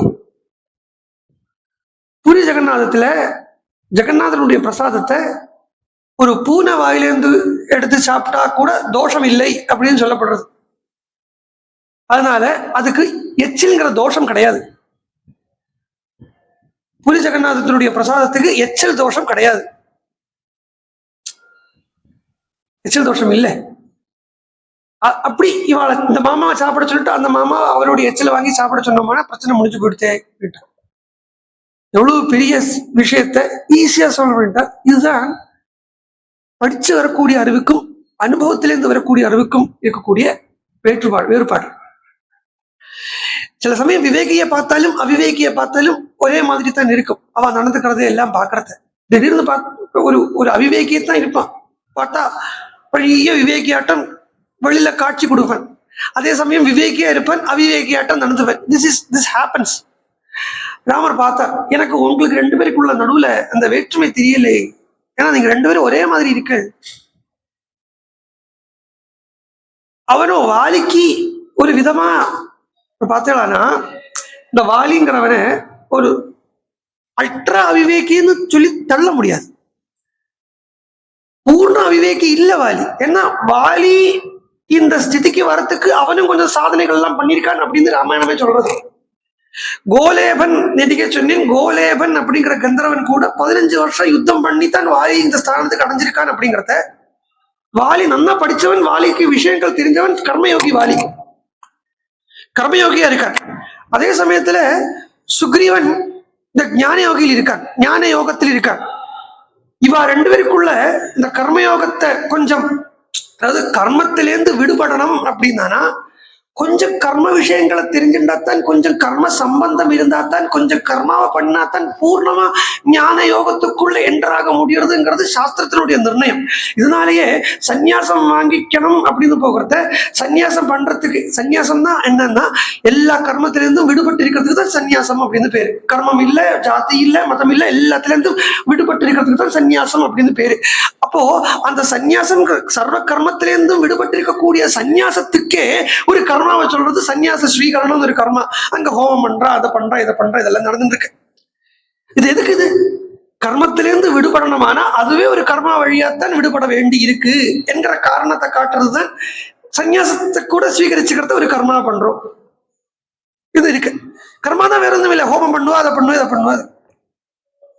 அதேதான் இங்கேயும் பாருங்கோ. வாலிங்கிறவன ஞான யோகி ஆக்கிறதுக்கு இல்லை, வாலிக்கு இந்த கர்ம சம்பந்தத்தை விட்டு போறதுக்கு சுக்ரீவன்கிற அந்த ஞான யோகி ஒரு கர்மாவை எடுத்துக்க வேண்டியிருக்கு. அதை லக்ஷ்மணன் வழியாக ராமர் பண்ணி வைக்கிறார். சொல்றாரு இந்த இடத்துல, லக்ஷ்மணா நிறைய கஜசாஹோயம் அப்படிங்கிற அந்த புஷ்பங்கள், அப்படி ஒரு புஷ்பம் இருக்கு. கஜாஹோயம் அப்படின்னு ஒரு புஷ்பம் இருக்கு, ஒரு பூ. அந்த பூவால நிறைய மாலையை தொடுத்து, நிறைய பூவால ஒரு மாலையை தொடுத்து இந்த சுக்ரீவனுடைய கழுத்துல நீ போடு அப்படின்னு சுக்ரீவனுக்கு சொல்றார். லக்ஷ்மணனுக்கு சொல்றார், சுக்ரீவனுக்கு மாலையை போடுன்னு சொல்றார் லக்ஷ்மணன் கிட்ட. இந்த கஜாஹோயம், கஜ புஷ்பம் அப்படின்னு எல்லாம் சொன்னாலேயே இந்த கஜ சம்பந்தம் எங்கேயாவது வருதுன்னா நம்மளுடைய மனசு நேர கொஞ்சம் டெக்னிக்கலா இருக்கும், இருந்தாலும் கேட்டுங்கோ புரியும். கஜம் அப்படிங்கிறது தான் யானைன்னு அர்த்தம். கஜம் அப்படின்னா யானை. யானைக்கு இன்னொரு பெயர் தான் சம்ஸ்கிருதத்துல ஹஸ்தி. ஹஸ்தி அப்படின்னு இங்க காஞ்சிபுரம் பக்கத்துல ஹஸ்திகிரி இருக்கு இல்லையா? ஹஸ்திகிரி, வரதராஜ பெருமாள் அத்திவரதர் வந்தாரே முன்னாடி, அந்த இதுக்கு அந்த அந்த இடத்துக்கு பேரு அத்திகிரி இல்ல, ஹஸ்திகிரி. ஹஸ்தி யானைன்னு அர்த்தம். அந்த யானைக்கு இன்னொரு பேரு ஹஸ்தின்னு பேர் சம்ஸ்கிருதத்துல. ஹஸ்தி கஜ சாஹ்வயம் அப்படின்னா ஹஸ்தினாபுரம். எங்க இருக்கு ஹஸ்தினாபுரம்? எதுல வந்தது ஹஸ்தினாபுரம்? எதுல வர்றது ஹஸ்தினாபுரம்? பார்த்தா மகாபாரதத்துல வருது. இவர் இங்க ராமாயணம் சொல்றாரா மகாபாரதம் சொல்றாரா? ஒரே கன்ஃபியூஷனா போயிடுது. அது ஒன்றும் இல்லை, கொஞ்சம் நேரமா நான் கடந்து கத்தின்னு இருக்கேனே, கொஞ்சம் நாளா, நேரமா இல்லை 76 நாளா கத்தின்னு கிடக்கேன். ராமாயணம் அப்படிங்கிறது ஞான யோகம், மகாபாரதம்ங்கிறது கர்மயோகம். சூரிய வம்சம் ஞான யோகம், சந்திர வம்சம் கர்மயோகம். அப்படிங்கிறத இந்த கர்மயோகியான வாலிய ஜெயிக்கிறதுக்கு சுக்ரீவன் கழுத்துல போட்டுக்கப்பட்ட மாலைக்கு ஆணை கூட ஒரு சம்பந்தம், ஹஸ்தினாபுரத்தினுடைய சம்பந்தம். கர்மாவை வச்சுட்டு கர்மாவை இல்லாம பண்றது. இதுக்குன்னு ராமரை லக்ஷ்மணரை சொல்லி விடுறார். என்ன, லக்ஷ்மணர் சாமானியப்பட்டவர் இல்லை, லக்ஷ்மணர் உயர்ந்த பக்தன். அதுவும் எப்பேற்பட்ட பக்தன் அப்படின்னா ராமனை தவிர வேற எதுவும் தெரியாதுன்னு இருக்கக்கூடிய ஏகாந்த பக்தன். இங்க வாலிய பார்த்தா கூட சுக்ரீவனுக்கு அவன் வாலி, அவன் சத்ரு அப்படிங்கிற அந்த எண்ணம் வராமைக்கு இருக்கிறதுக்கே லக்ஷ்மணனை விட்டு இப்படி பண்ண வைக்கிறார். மேலும் சொல்ல போச்சுன்னா லக்ஷ்மணன்கிறது சகுண பிரம்மம், ராமன்கிறது நிர்குண பிரம்மம். அப்ப இந்த சகுணப்பிரம ரூபத்தில் இருக்கக்கூடிய லக்ஷ்மணனுடைய அந்த தியானத்தை வாலிக்கு ஏற்படுத்தி அவர் கையாலே மாலையை போட்டு, இல்ல எல்லாத்துக்கும் மேல சிம்பிளா ஒரு ரீசன் சொல்லியாச்சுன்னா, பரம பாகவதரான லக்ஷ்மணனுடைய, பரம பாகவதோத்தமனான லக்ஷ்மணனுடைய ஒரு சம்பந்தம் வாலிக்கு உருவாக்கி விடுறார், சுக்ரீவனுக்கு உருவாக்கி விடுறார் ராமச்சந்திர பிரபு. பரம பாகவதனான லக்ஷ்மணனுடைய ஒரு சம்பந்தத்தை உருவாக்கி விடுறார் சுக்ரீவனுக்கு. இப்பதான் சுக்ரீவன் சுக்ரீவனா இருக்கான். ஏன்னா கழுத்தில மாலை போட்டதுக்கு அப்புறம் தான் சுக்ரீவனுக்கு அந்த கிரீவம் சுஷ்டும் அழகா இருக்கு. போட்டுண்டாச்சு, இப்ப யுத்தத்துக்கு போ அப்படிங்கிறார். இப்ப யுத்தத்துக்கு போலான்னு உடனே கிளம்பி வர சுக்ரீவன் திரும்ப சண்டை போடுறதுக்கு. அதே வழியாத்தான் வரா. இங்க எந்த வழியா ஃபர்ஸ்ட் டைம் வந்தாலோ அதே வழியா தான் செகண்ட் டைமும் வரா. ஆனா இப்ப வர்ணிக்கக்கூடிய இப்ப வர்ணிக்கிறாளே இந்த இடத்துல ராமன் சொல்றார், குரு லக்ஷ்மண கண்டேசிய சுக்ரீவசிய மகாத்மனா கஜபுஷ்பம் இமாம் புல்லாம் உட்பாட்டிய சுபலக்ஷணா. லக்ஷ்மணா, இந்த கஜபுஷ்பத்தால பண்ணிக்கப்பட்ட இந்த மாலைய இவனுடைய கண்டத்துல போடு, சுக்ரீவனுடைய கண்டத்துல போடு அப்படின்னு ராமன் அனுப்ப, இப்ப அங்கேருந்து ஜகாமசக ராமேன கிஷ்கிந்தாம் புனராபசகா, திருப்பி ராமன் கூடயே கிஷ்கிந்தாக்கு போற ஸ்தலத்துல வால்மீகி பகவான் இப்போ இந்த பிரகிருதியை பூரா வர்ணிக்கிறார். முதல்ல வர்ணிக்கலை, இப்ப பாக்குறதே சுக்ரீவனுக்கே தான் ஜெயிச்சாச்சு அப்படிங்கிற ஒரு எண்ணம் இருக்கான். ஏன்னா லக்ஷ்மணன் கையிலேருந்து மாலையை வாங்கி போட்டுன்றதிலேயே தான் ஜெயிச்சாச்சு அப்படிங்கிற அந்த எண்ணம் வந்துருத்து. அதனால எல்லாத்தையும் ரசிச்சுண்டு பார்த்துட்டு போயிட்டு இருக்கா. சைடுல ரெண்டு வழியும் பார்த்துட்டு போயிட்டு இருக்கிறத வால்மீகி ஒருவதான் சொல்றாரு, இங்க பூத்திருக்கு, இது பூத்திருக்கு, அது பூத்திருக்கு, மலை இருக்கு, கிரி இருக்கு, எல்லாம் சொல்லிட்டே போயிட்டு இருக்கா. போற வழியில ஒரு புகை மண்டலத்தை பாக்குறா. புகை மண்டலம், இந்த புகை மண்டலத்தை பாக்குறத ராமர் கேட்கிறார் சுக்ரீவன் கிட்ட, ஏ சுக்ரீவா, இது என்ன புகை மண்டலம் இங்கேயாவது கேட்டார். உடனே சுக்ரீவன் சொல்ல ஆரம்பிச்சான், சப்த ஜனாகா அப்படின்னு இருக்கக்கூடிய, சப்த ஜனாகா இல்ல சப்த ஜனாகா என்கிற ரிஷிகள் இருக்கக்கூடிய இடம் ராம. இது அவ எத்தனையோ வருஷங்களா கீழே தலைகீழாவே தொங்கிண்டு கர்மாவை பண்ணிட்டு இருக்கா, அக்னிஹோத்திரங்களை பண்றா. அவ ஜலத்துல படுத்துட்டு இருப்பா. சிலப்போ சப்தராத்திரே கிருதாஹாராக, 7 நாளைக்கு ஒரு வாட்டி தான் சாப்பிட்றா. வாயுனாச்சல வாசினகா, அதுவும் சாப்பிட்றதுன்னா எதையோ அன்னாகாரங்கள் எடுத்துக்கிறது இல்லை, 7 நாளைக்கு ஒருக்க வாயு ஆகாரமா எடுத்து வச்சுட்டு இருக்கா.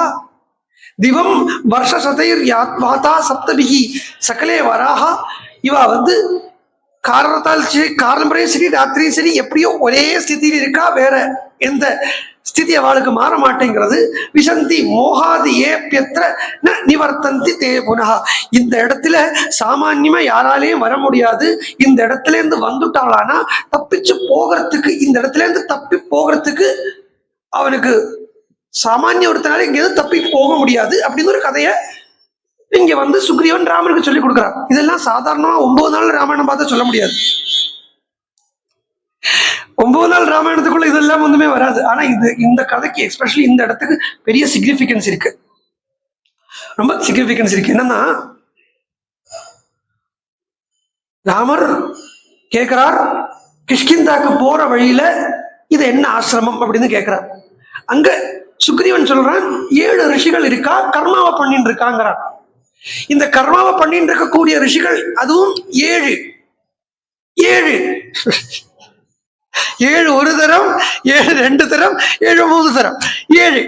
அவளை தாண்டி போனாதான் வாலிய பார்க்க முடியுங்கிற மாதிரி இருக்கு. ஏன்னா இந்த இடத்துல இருந்து தாண்டி போகிறதுங்கிறது சாமானியம் இல்லைன்னா என்ன அர்த்தம்னா, கர்மத்துக்குள்ள அகப்பட்டு போயிட்டானா அதுல இருந்து மீறி வர்றது கஷ்டம். ஒரு விவேகியால தான் இந்த இடத்துல இருந்து மீறி வர முடியும். வாலி ஏன் இந்த இடத்துல இருந்து தாண்டி வாலிக்கு சுக்ரீவன் இருக்கக்கூடிய இடத்துக்கு வர முடியலைன்னா, ஏற்கனவே சொன்னேனே, அவன் அவிவேகியா இருக்கான்ங்கிறதுனாலேயே அவன் கர்மத்துக்குள்ள அகப்பட்டு போயிட்டான், கர்மத்துக்குள்ள கட்டுப்பட்டு போயிட்டான். வாலிங்கிறவன் விவேகியா, சுக்ரீவன்கிறவன் விவேகிங்கிறதுனாலேயே அவனால இந்த கர்ம மண்டலத்தை தாண்டி அந்தண்ட போக முடியறது. இப்படி வச்சுக்கோ, எப்படி இருக்கு ராமாயணம்? நன்னா இருக்கு, ஒண்ணுமே புரிய மாட்டேங்கிறது. ராமாயணமா இது அப்படித்தான் இருக்கு.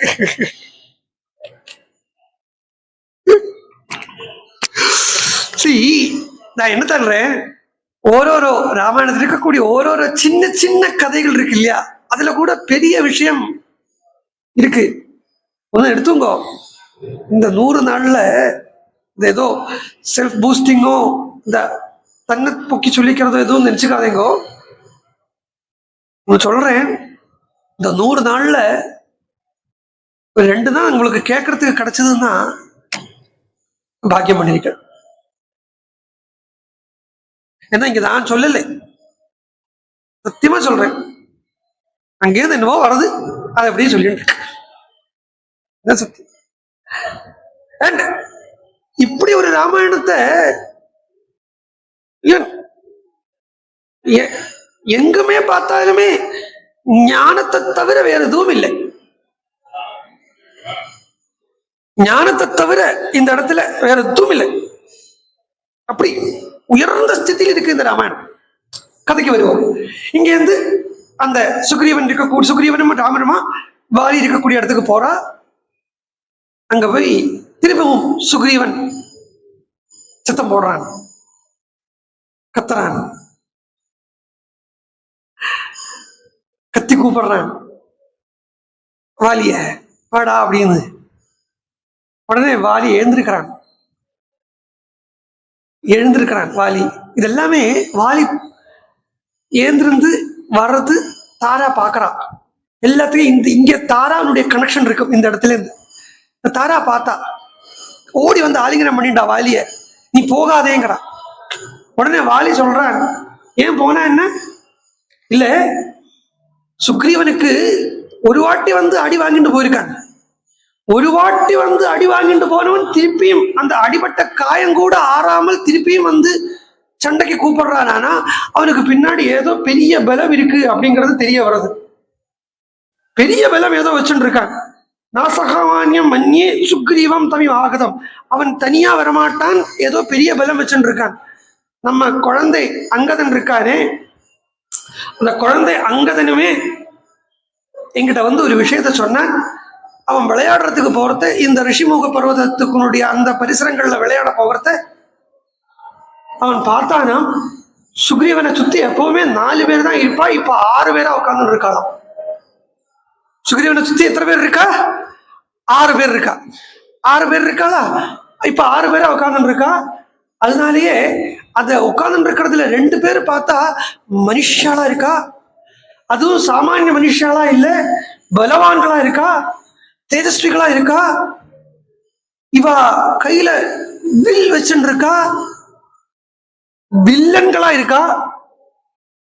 இங்கிலீஷ் வில்லன் இல்ல, தமிழ் வில்லன், வில்லன்களா இருக்கா.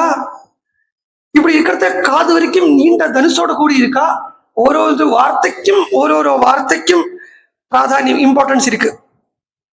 காது வரைக்கும் இருக்கக்கூடிய தனுசுங்கிறதையே சிரவணத்தை பிரதானமா சொல்றது, கேட்கறத பிரதானமா சொல்றது. ஏன்னா பகவானை அடையறதுக்குண்டான வழிய உபனிஷத் சொல்றது 3 தான்: சிரவணம், மனனம், நிதித்தியாசனம். இப்படி அந்த காது வரைக்கும் நீண்ட தனுசோட கூடி இருக்கா.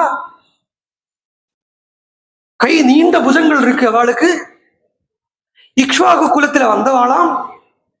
இக்ஷ்வாகு குலத்தில இருந்து அங்கிருந்து அயோத்தியால இருந்து வனத்துக்குள்ள பிரவேசிச்சு சுக்ரீவனை சகாவா ஏற்படுத்தி வச்சுட்டு இருக்கா.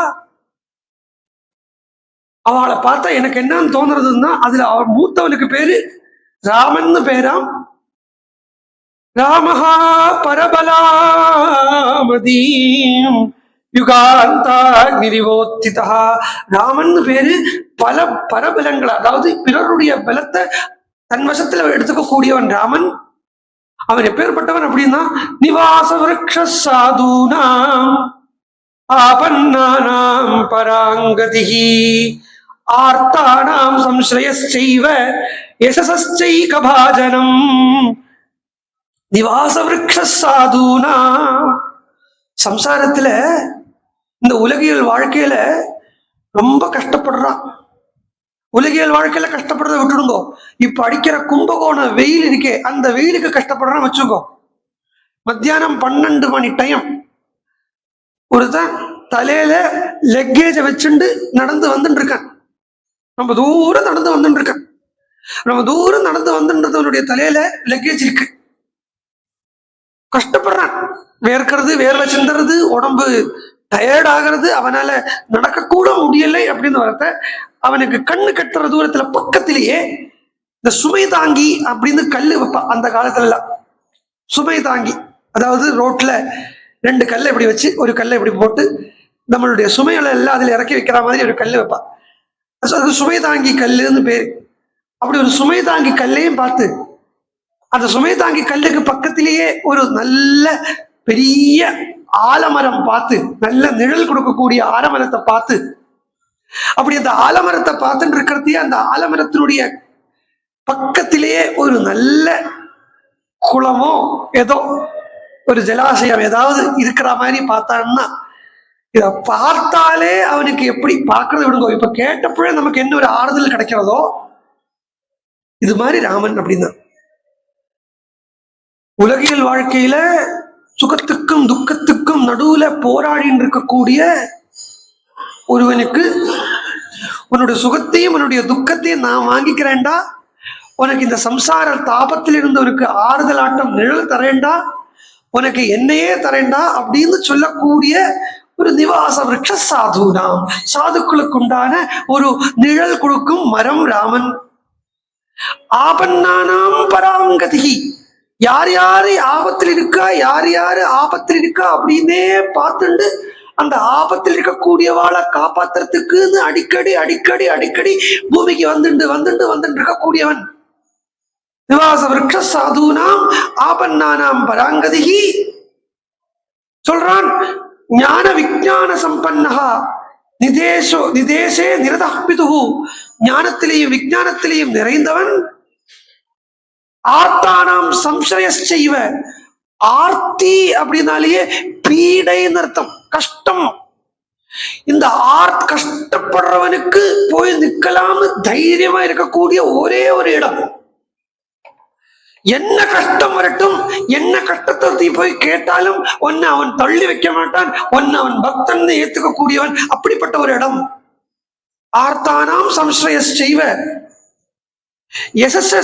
பாஜனம், பெருமைக்கு புகழ் இருக்கே, அந்த புகழுக்கு ஒரே ஒரு ரூபம் ராமன். அவன் அந்த சுக்ரீவன் கூட ஃப்ரெண்டா இருக்கான் அப்படின்னு கேள்விப்பட்டிருக்கேன். போனமாங்கிறத பார்த்துக்கோல் தான் வாலி சொன்னா, வாலி கிட்ட சொன்னா தாரா. உடனே வாலி சொன்னா, நான் சுக்ரீவனை கொல்ல போகலை, அவனை தட்டி வைக்கத்தான் போறேன். இந்த தட்டி வைக்கிறதுக்கு ஒரே அடியா கொண்டுடலாம். இந்த தட்டி வைக்கிறதுங்கிறது சித்திரவதை, அதுக்கு பதிலா ஒரே அடியா சாப்டர் க்ளோஸ் பண்ணிடலாம் இல்லையோ. இன்ச்சு இஞ்சா கொல்றதுக்கு பிரசங்கிகமா ஒரு கதை ஞாபகத்துக்கு வருது. பரமஹம்சருடைய ஒரு கதை. பரமஹம்சருடைய சிஷ்யால இந்த 12 பேர் அவளை பரமஹம்சர் என்ன சொல்லுவாருன்னா, லௌகிகம்ங்கிற கிளியால கொத்தப்படாத பழங்கள் அப்படியே பகவானுக்கு நைவேத்தியம் பண்ணிடலாம். அதுல ஒருத்தர் பாபுராம் எல்லாம் நிரஞ்சன், இதுல ஒருத்தர் வேலைக்கு போயிட்டார். உடனே யாரோ பரமஹம்சர் கிட்ட சொன்னா, அவர் வேலைக்கு போயிட்டான், யோகின்னு பேர் அவருக்கு. அப்புறமா பிற்காலத்தில் யோகானந்தாவா வந்தார். அவர் வேலைக்கு போயிட்டாருன்னா இவர் சொன்னார், அதுக்கு அவனா வேலைக்கு போயிட்டானா, இதுக்கு பதிலா அவன் செத்து போயிட்டான்னு சொன்னா சந்தோஷப்பட்டிருப்பேனே. அவன் வேலைக்கு போனான்னு கேட்கறதுக்கு பதிலா அவன் ஒரேடியா செத்து போயிட்டான் அப்படின்னு சொல்லிட்டு நான் சந்தோஷப்பட்டிருப்பேனே. கூட இருக்கிறவா கேட்டா, அப்போ கூட இருக்கிறவா சொன்னா, இல்லை அவனுக்காக வேலைக்கு போல, அவன் அம்மாவை பார்த்துக்கணும், அதுக்கு அவனுக்கு வருமானம் இல்லை, அதனால. அப்படியா, அம்மாவை பார்த்துக்கிறதுக்கா, அது சொல்லு, அதுதான் பரவாயில்லை. எப்படியா தாயாரை பார்த்துக்கணும். அவ கூட இருக்கிறவா கேட்டா, என்ன வேலைக்கு போறதுங்கிறது பெரிய அப்படி தப்பான காரியமா கேட்டா, சம்பாதிக்கிறதுங்கிறது தப்பாக கேட்டா. அவர் சொன்னார், உங்களுக்கு அது தப்பில்லை சார், உங்களுக்கு அது தப்பில்லை. ஆனா அவ லௌகிக கிளிகளால கொத்தப்படாத பழம் அப்படியே பகவானுக்கு நைவேத்தியம் பண்ணலாம், அது தப்பு, அவா போகப்படாத. இதுதான். ஏன்னா இப்படி அவ பகவானுக்குன்னே நேர்ந்து வச்சிருக்கக்கூடிய ஒரு வஸ்துவை லோகத்துக்கு அதை எடுத்து காட்டிடப்படாது. இது ஒரு உதாரணம் பார்த்தா, இந்த உண்டியல்ல காசு போடுறது உண்டு. திருப்பதிக்காக காசு போட்டு வைப்பா.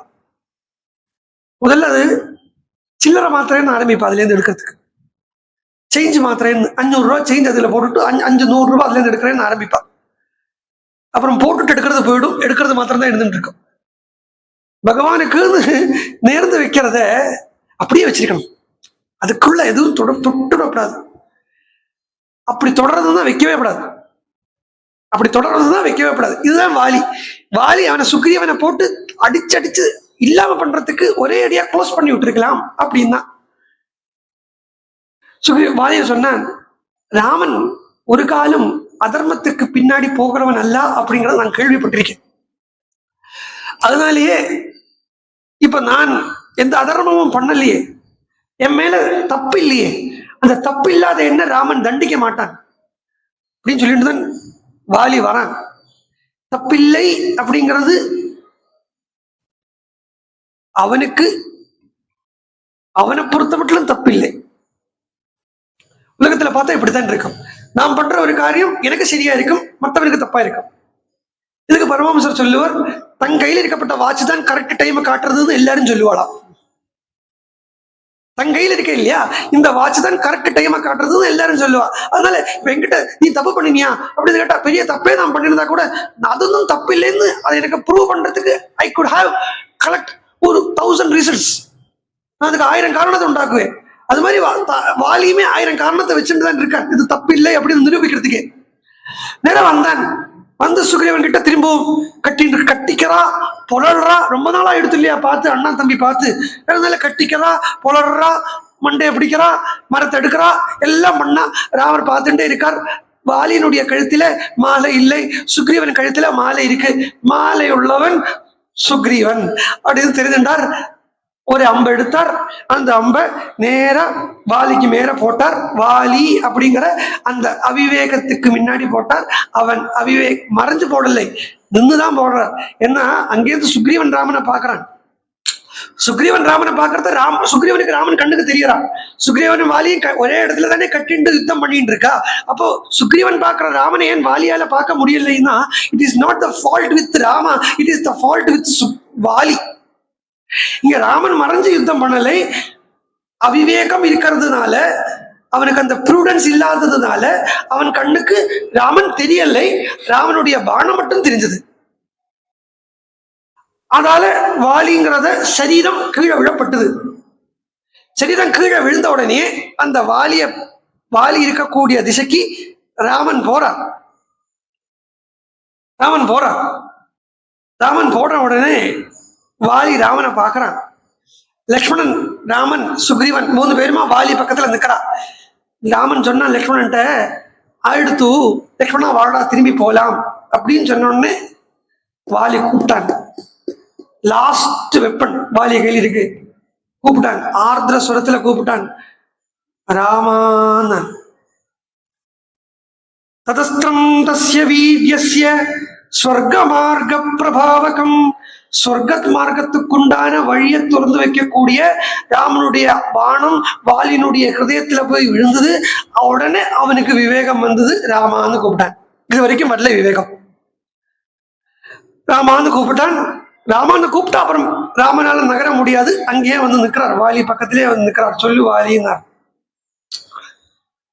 ஏன் ராமான்னு கூப்பிட்டேன்னு கேட்டா, ரொம்ப அழகா இருக்கா, இருந்தாலும் ராமான்னு கூப்பிட்டேன்னு. உடனே அவன் பேச ஆரம்பிச்சான். ஆனா லோகம் உள்ள இருக்கிற காலம் வரையும் உன்னை அபராதின்னு ஜனங்கள் சொல்ல போறாளேன்னு இப்படித்தான் சொன்னான். எக்ஸாக்ட் வழி இங்க இருக்கு. தொம் நராதிபதே புத்திரஹா பிரதிதா பிரியதர்சனஹாங்கிறான். பார்க்கறதுக்கு ரொம்ப அழகா இருக்கியே. ஆனா பராங்முகவதம் கிருத்வா கோத்திர பிராப்தஸ்ய குணா. இப்படி உலகம் உள்ளோடத்தோളം காலம் ஒன்ன எல்லாருமே குத்தம் சொல்ல போறாளேங்கிறான். என்ன குத்தம் சொல்ல போறான்னா, மறைஞ்சிருந்து யுத்தம் பண்ணேன்னு சொல்ல போறாளேன்னு வாலி கவலைப்படுறான். அந்த வாலினுடைய கவலைக்கு நம்ம இன்னைக்கு சமாதானம் கொடுத்தாச்சு. ராமர் மறைஞ்சிருந்து யுத்தம் பண்ணலை. திருப்பி அதான் சொல்றேன். ராமர் மறைஞ்சிருந்து யுத்தம் பண்ணலை.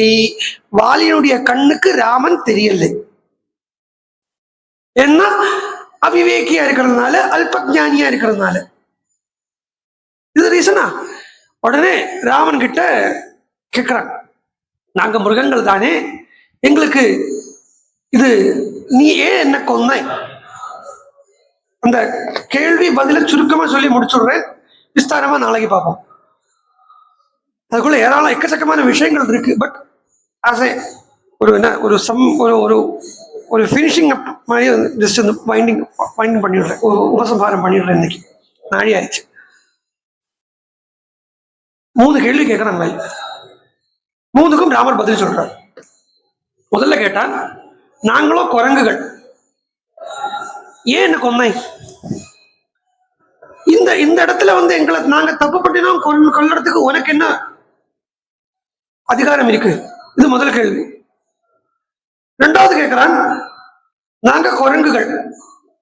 அப்ப நாங்க குரங்குகளா இருக்கிறத எங்களுக்கு இந்த நியமங்கள் எல்லாம் கிடையாது. என்ன தம்பி பத்னி அண்ணன் பத்னிங்கிற நியமங்கள் எல்லாம் எங்களுக்கு கிடையாது.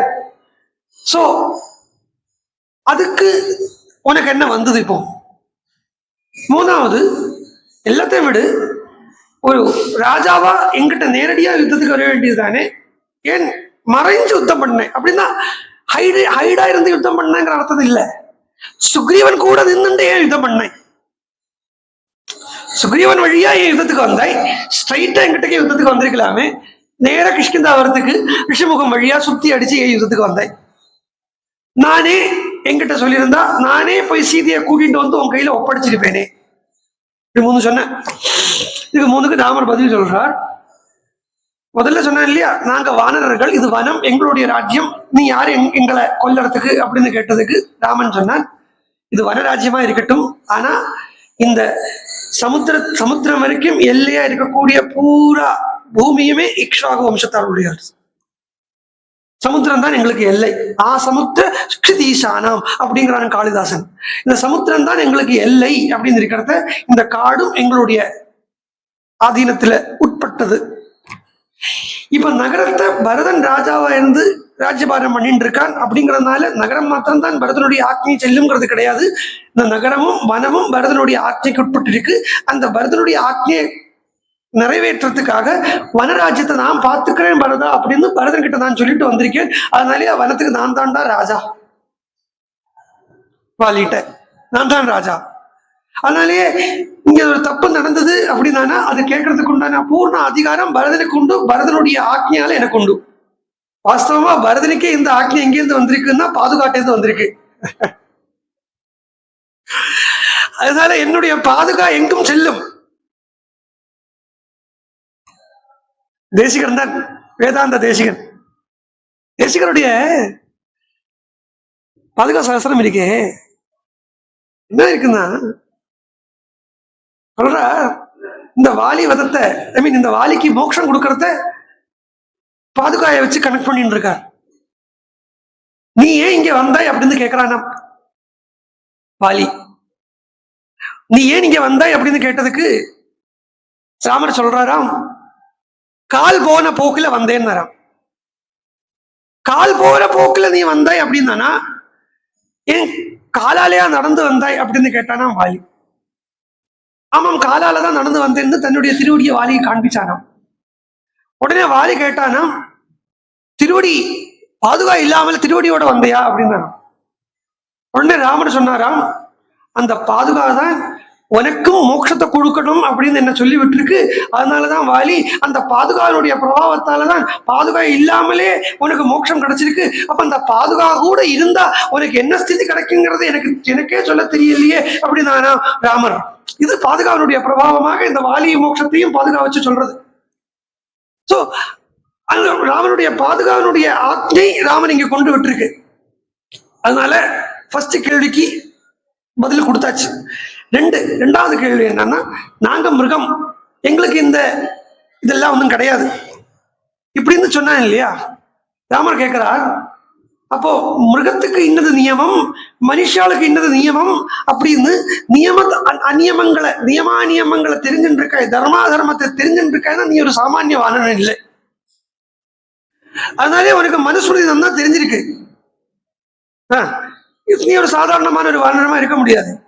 சோ எப்ப நீ ஒரு சாதாரணமான ஒரு வானரம் அல்லாம ஒரு சாதாரணமான வானரம் குறுக்குன்னு சொல்லாம நியமாதர்மத்தை தர்மத்தை சொல்லிட்டு இருக்கியோ, அப்போ உனக்கு தர்மம் தெரிஞ்சிருக்குன்னு அந்த தர்மத்துல நிற்க வேண்டியதனுடைய பொறுப்பு.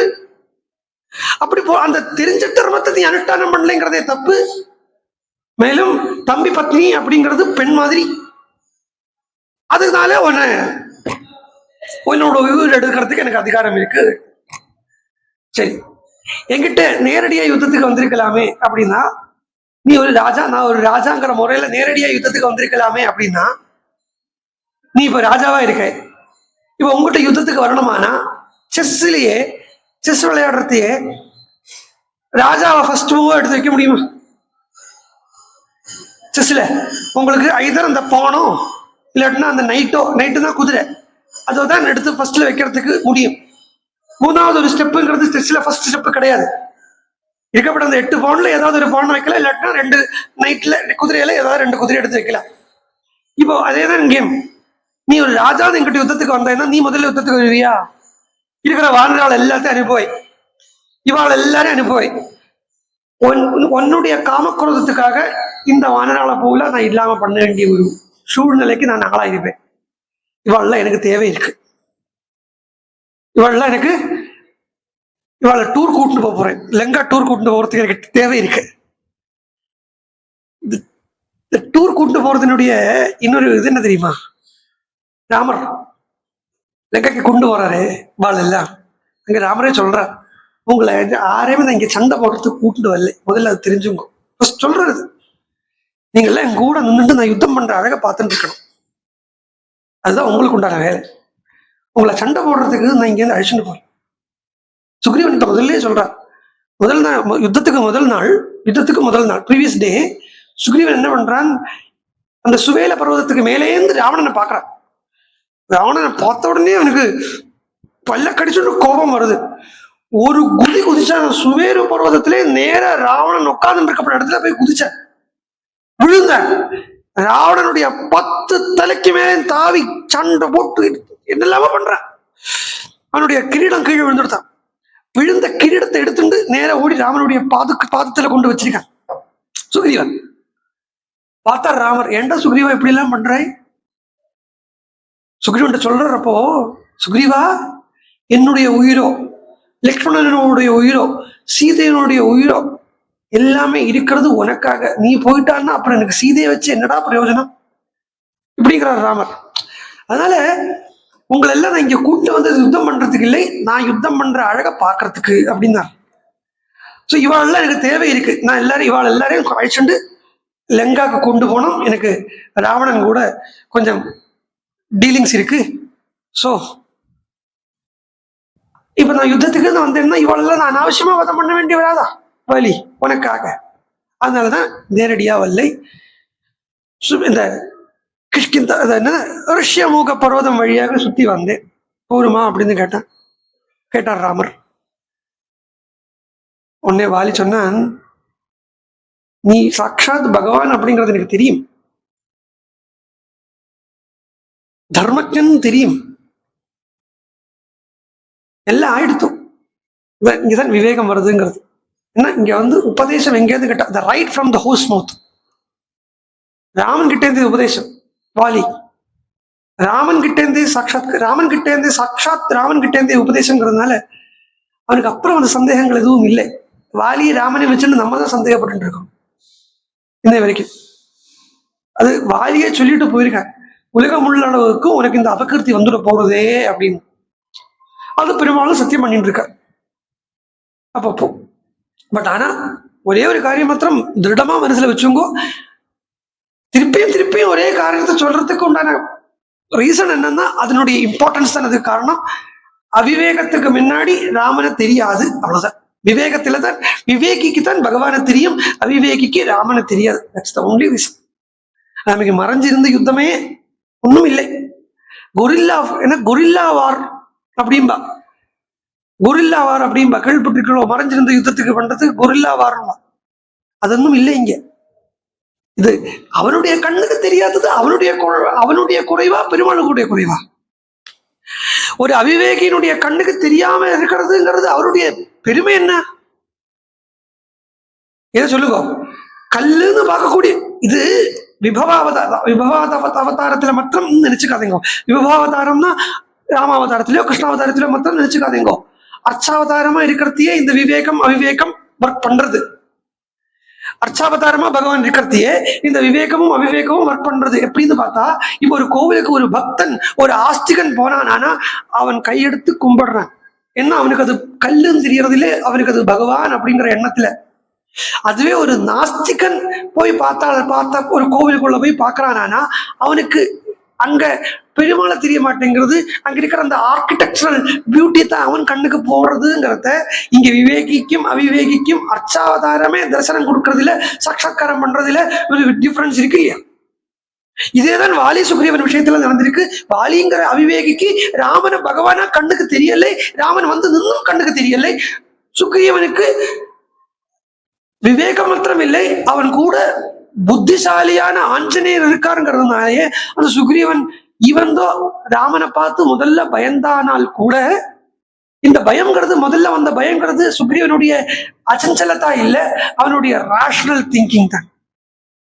சுக்ரீவனுக்கப்பட்ட அந்த ரேஷனல் மைண்டு என்னன்னா எதையுமே அப்படியே ஏத்துக்கோ அப்படின்னு வேதமே சொல்லறது இல்லை. 4 விதமான பிரமாணத்தை சொல்லிட்டு அதுல முதல்ல சொல்றது ஸ்ருதி, பிரத்யக்ஷம், ஐதிஹ்யம், அனுமானம் அப்படின்னு 4 விதமான பிரமாணத்தை சொல்றத லாஜிக்கா ஏத்துக்கோன்னு தான் சொல்றது. உன்னுடைய லாஜிக்கு அது சூட் ஆகிறதா அதை ஏத்துக்கோன்னு தான் வேதமே அந்த ஒரு சுவாதந்திரம், ஒரு இண்டிபெண்டன்ஸ் நமக்கு கொடுத்திருக்கு. அப்போ அந்த விவேக்கியான அந்த சுக்ரீவன் கூட பரம புத்திசாலியான ஆஞ்சநேயர் இருக்காருங்கிறதுனாலேயே சுக்ரீவன் போய் ராமனை அடையலை, புத்திக்கிற அந்த ஹனுமான் போய் ராமனை கூட்டிட்டு வந்து சுக்ரீவன் முன்னாடி நிறுத்திட்டு சொல்றது, இவர் தான் நீ பூஜிக்க வேண்டியவன், இவனை நீ பூஜை பண்ணு, இவனை நீ ஆசிரியம் பண்ணு, ஆசிரியிச்சுண்டு அப்படின்னு புத்தி சக்திங்கிற வடிவத்தில் இருக்கக்கூடிய ஆஞ்சநேயர் சுக்ரீவனுக்கு சொல்றார். அப்படிங்கிறத அந்த விவேகம் அங்க பிரகடனம் ஆகிறது, பிரத்யட்சமா தெரிகிறது. சோ 3வது வாலி கேட்டான், நானே போய் சீதையை கொண்டு வந்திருப்பேனே, ஏன் சுக்ரீவனை வழியா சீதையை போய் நீ அடைய போறாய் அப்படின்னு பாக்குறது. இங்க சீதைங்கிறது ஒரு சாமான்யமான ஒரு ஸ்திரீ இல்ல, ஒரு பத்னி இல்ல, ராமனுடைய சக்தி தான் சீதை, பிரம்மத்தினுடைய சக்தி தான் சீதை. அதுவும் பக்தையா இருக்கா சீதை, ஒரு ஜீவனாக தன்னை காண்பிச்சு கொள்றா. இப்போ வாலி போய் ராவணன் கிட்ட யுத்தம் பண்ணி சீதைய அழிச்சுண்டு இவன் வந்து ராமனுக்கு கொண்டு கொடுக்கறான் அப்படின்னு வச்சுக்கோ. இங்க என்ன நடக்கும்? அவிவேகமான ஒரு பக்திய ஒரு பக்தன் கையாளுறதுதான் இங்க நடக்கிறது. அவிவேகமான பக்திக்கு மூட பக்தின்னு பேரு. மூட பக்தி ஆரம்பத்துல எல்லாம் நன்னா இருக்கும், ஆனா அது போக போக அது வந்து டல் ஆயிடும். மூட பக்தி, மூட பக்திக்கு பகவான் அனுகிரகம் பண்ணுவார், பண்ண மாட்டாங்கிறது இல்லை, ஆரம்பத்துல நல்லா இருக்கும். ஆனா ஞானத்தோட கூடி இருக்கக்கூடிய பக்தி ஸ்டெடியா இருக்கிற மாதிரி மூட பக்தி ஸ்டெடியா இருக்காது. இந்த மூட பக்தன் ஒரு வாட்டி சிலப்போ என்ன எப்படி நினைச்சு பண்ணா அவனுக்கே டவுட் வந்துடும், பகவான் இருக்கானா இல்லையா அப்படிங்கிற டவுட் அவனுக்கே வந்துடும் மூட பக்தனுக்கு. ஏன்னா அவன் ஏதோ பக்தி பண்ணினான், பட் அப்புறம் போகிறத அந்த கன்சிஸ்டன்சி இன் பக்திங்கிறது அந்த மூட பக்தனுக்கு இருக்காது. ஒரு மூட பக்தனுக்கு இந்த கன்சிஸ்டன்சி இருக்காது. அப்போ பக்தி அப்படின்னு சொன்னாலேயே அது எதுக்கு அப்புறம் பக்தி வரணும் அப்படின்னா, பக்திக்கு அப்புறம் ஞானம் ஒத்துக்கிறோம், பக்தியால தான் ஞானம் கிடைக்கிறதுங்கிறத ஒத்துக்கிறோம். ஆனா அந்த ஞானத்துக்கு அப்புறம் ஒரு பக்தி வரும் பாருங்க, அந்த ஞானத்துக்கு அப்புறம் வரப்பட்ட பக்தி எது போல இருக்கும்னா நல்ல தங்க புஷ்பத்துல சுகந்தம் வந்த மாதிரி இருக்கும். ஞானத்திலேருந்து வரப்பட்ட ஒரு பக்தி அங்க வந்து சம்சயமே இருக்காது, தெளிஞ்சிருக்கும். அதுக்கு மேல ஒரு பக்தி பண்றார் அப்படிங்கிறத சம்சயம் இல்லாம கன்சிஸ்டண்டா பகவான் தான் நமக்கு கதி அப்படிங்கிற ஒரு திருடத்தை அந்த ஞான பக்தியில் இருக்கும். அது அப்பேற்பட்ட பக்தாலத்தான் பகவான் சொல்றான், அவாதான் எனக்கு பிடிச்சவா, அவ என்னை விட அவ வேறானவா இல்லை அப்படின்னு சொல்றத ஞானி தோ ஆத்மைவமே மதம், ஞானி தோ ஆத்மைவமே மதம் சொல்றான் கீதையில. அந்த ஞானிகள் வேற, நான் வேற இல்லை அர்ஜுனா அப்படிங்கிறத சொல்றான். ஆர்த்தி அர்த்தார்த்தி ஜிக்ஞாசு ஞானி பரதரிஷவா, ஞானிகள் என்ன பக்தி பண்றா, ஞானீச்ச பரதரிஷவா, ஞானிகளும் என்ன பக்தி பண்றா. என்ன அந்த ஞானிகள் பண்ணக்கூடிய பக்தியில தான் கப்பட்டம் இல்லாம இருக்கு, காப்பட்டம் இல்லாம இருக்கு. இந்த ஞானத்திலேருந்து வரக்கூடிய பக்தியில பொய் பொருட்டு இல்லாம சுத்தமா இருக்கும். இப்போ அஞ்ஞானியான வாலி போய் சீதையை கொண்டு வந்திருந்தால், சீதைங்கிற அந்த பக்தியை கொண்டு வந்திருந்தால் அங்க என்னன்னா ஒரு செல்ஃப் இன்ட்ரெஸ்ட் எல்லாம் அதுக்குள்ள ஒளிஞ்சிருக்கும். ஒரு செல்ஃப் இன்ட்ரெஸ்ட், ஒரு செல்ஃபிஷ்னஸ், அப்புறம் தற்புகழ்ச்சி எல்லாம் அதுக்குள்ள ஒளிஞ்சுட்டு இருக்கு. இப்போ சுக்ரீவன்கிற அந்த விவேகி, அந்த ஞானி பக்தி சீதைங்கிற அந்த பக்தியை கொண்டு வரத்துக்கு சகாயம் பண்றான் அப்படிங்கிறதையே இங்க செல்ஃபிஷ்னஸ் இல்லை, செல்ஃப் இன்ட்ரெஸ்ட் இல்லை, ஒரு விதமான சுவார்த்த லாபமும் இங்கே எண்ணம் இல்லை. எண்ணத்துக்காக சுக்ரீவன் சீதையை கொண்டு ராமர்கிட்ட சேர்த்து வைக்கணும்னு பாக்குறான். நானா ராமனுக்காக அல்லாம வேற எந்த ஒரு இன்டென்ஷனும் அதுக்கு பின்னாடி இல்லை. இது நேரே விபரீதமா சுக்ரீவன் வாலிதான் இதுக்கு ஹெல்ப் பண்ணியிருந்தான்னு வச்சுக்கோ, கண்டிப்பா அவன் இதுல இருந்து ஒரு ஃபெய்ம் எதிர்பார்த்திருப்பான். சுக்ரீவன் ஒரு ஃபெய்மும் எதிர்பார்க்கல, ஒண்ணும் எதிர்பார்க்கல. அந்த எதிர்பார்ப்பு இல்லாத அந்த பக்தி, இதுக்குத்தான் அஹைத்துக்கி பக்தின்னு பேரு. இந்த அஹைத்துக்கி பக்தி ஸ்திதியில சுக்ரீவன் இருக்கான்றதுனால வாலியால சீதையை கொண்டு வர முடியாது, சுக்ரீவனால தான் சீதையை கொண்டு வர முடியும். இப்படிங்கிற உயர்ந்த விஷயத்த இந்த இடத்துல காட்டுறது. இன்னைக்கு இப்படி இருக்கட்டும். மேல நாளைக்கு கிஷ்கிந்தா காண்டம் நாளைக்கு இல்ல நாளான்னைக்கு ஆயிடும். நாளான்னைக்கு இதை பூர்த்தி பண்ணிக்கலாம். வாலி மோக்ஷம் அதோடு இன்னைக்கு இருக்கட்டும். வாலி வதம் இல்லை, வாலி மோக்ஷம். எதுவுமே எந்த இதிகாசம் எடுத்துங்கோ, எந்த புராணம் எடுத்துங்கோ, எங்கும் வதம்ங்கிறது இல்லை, மோக்ஷம்.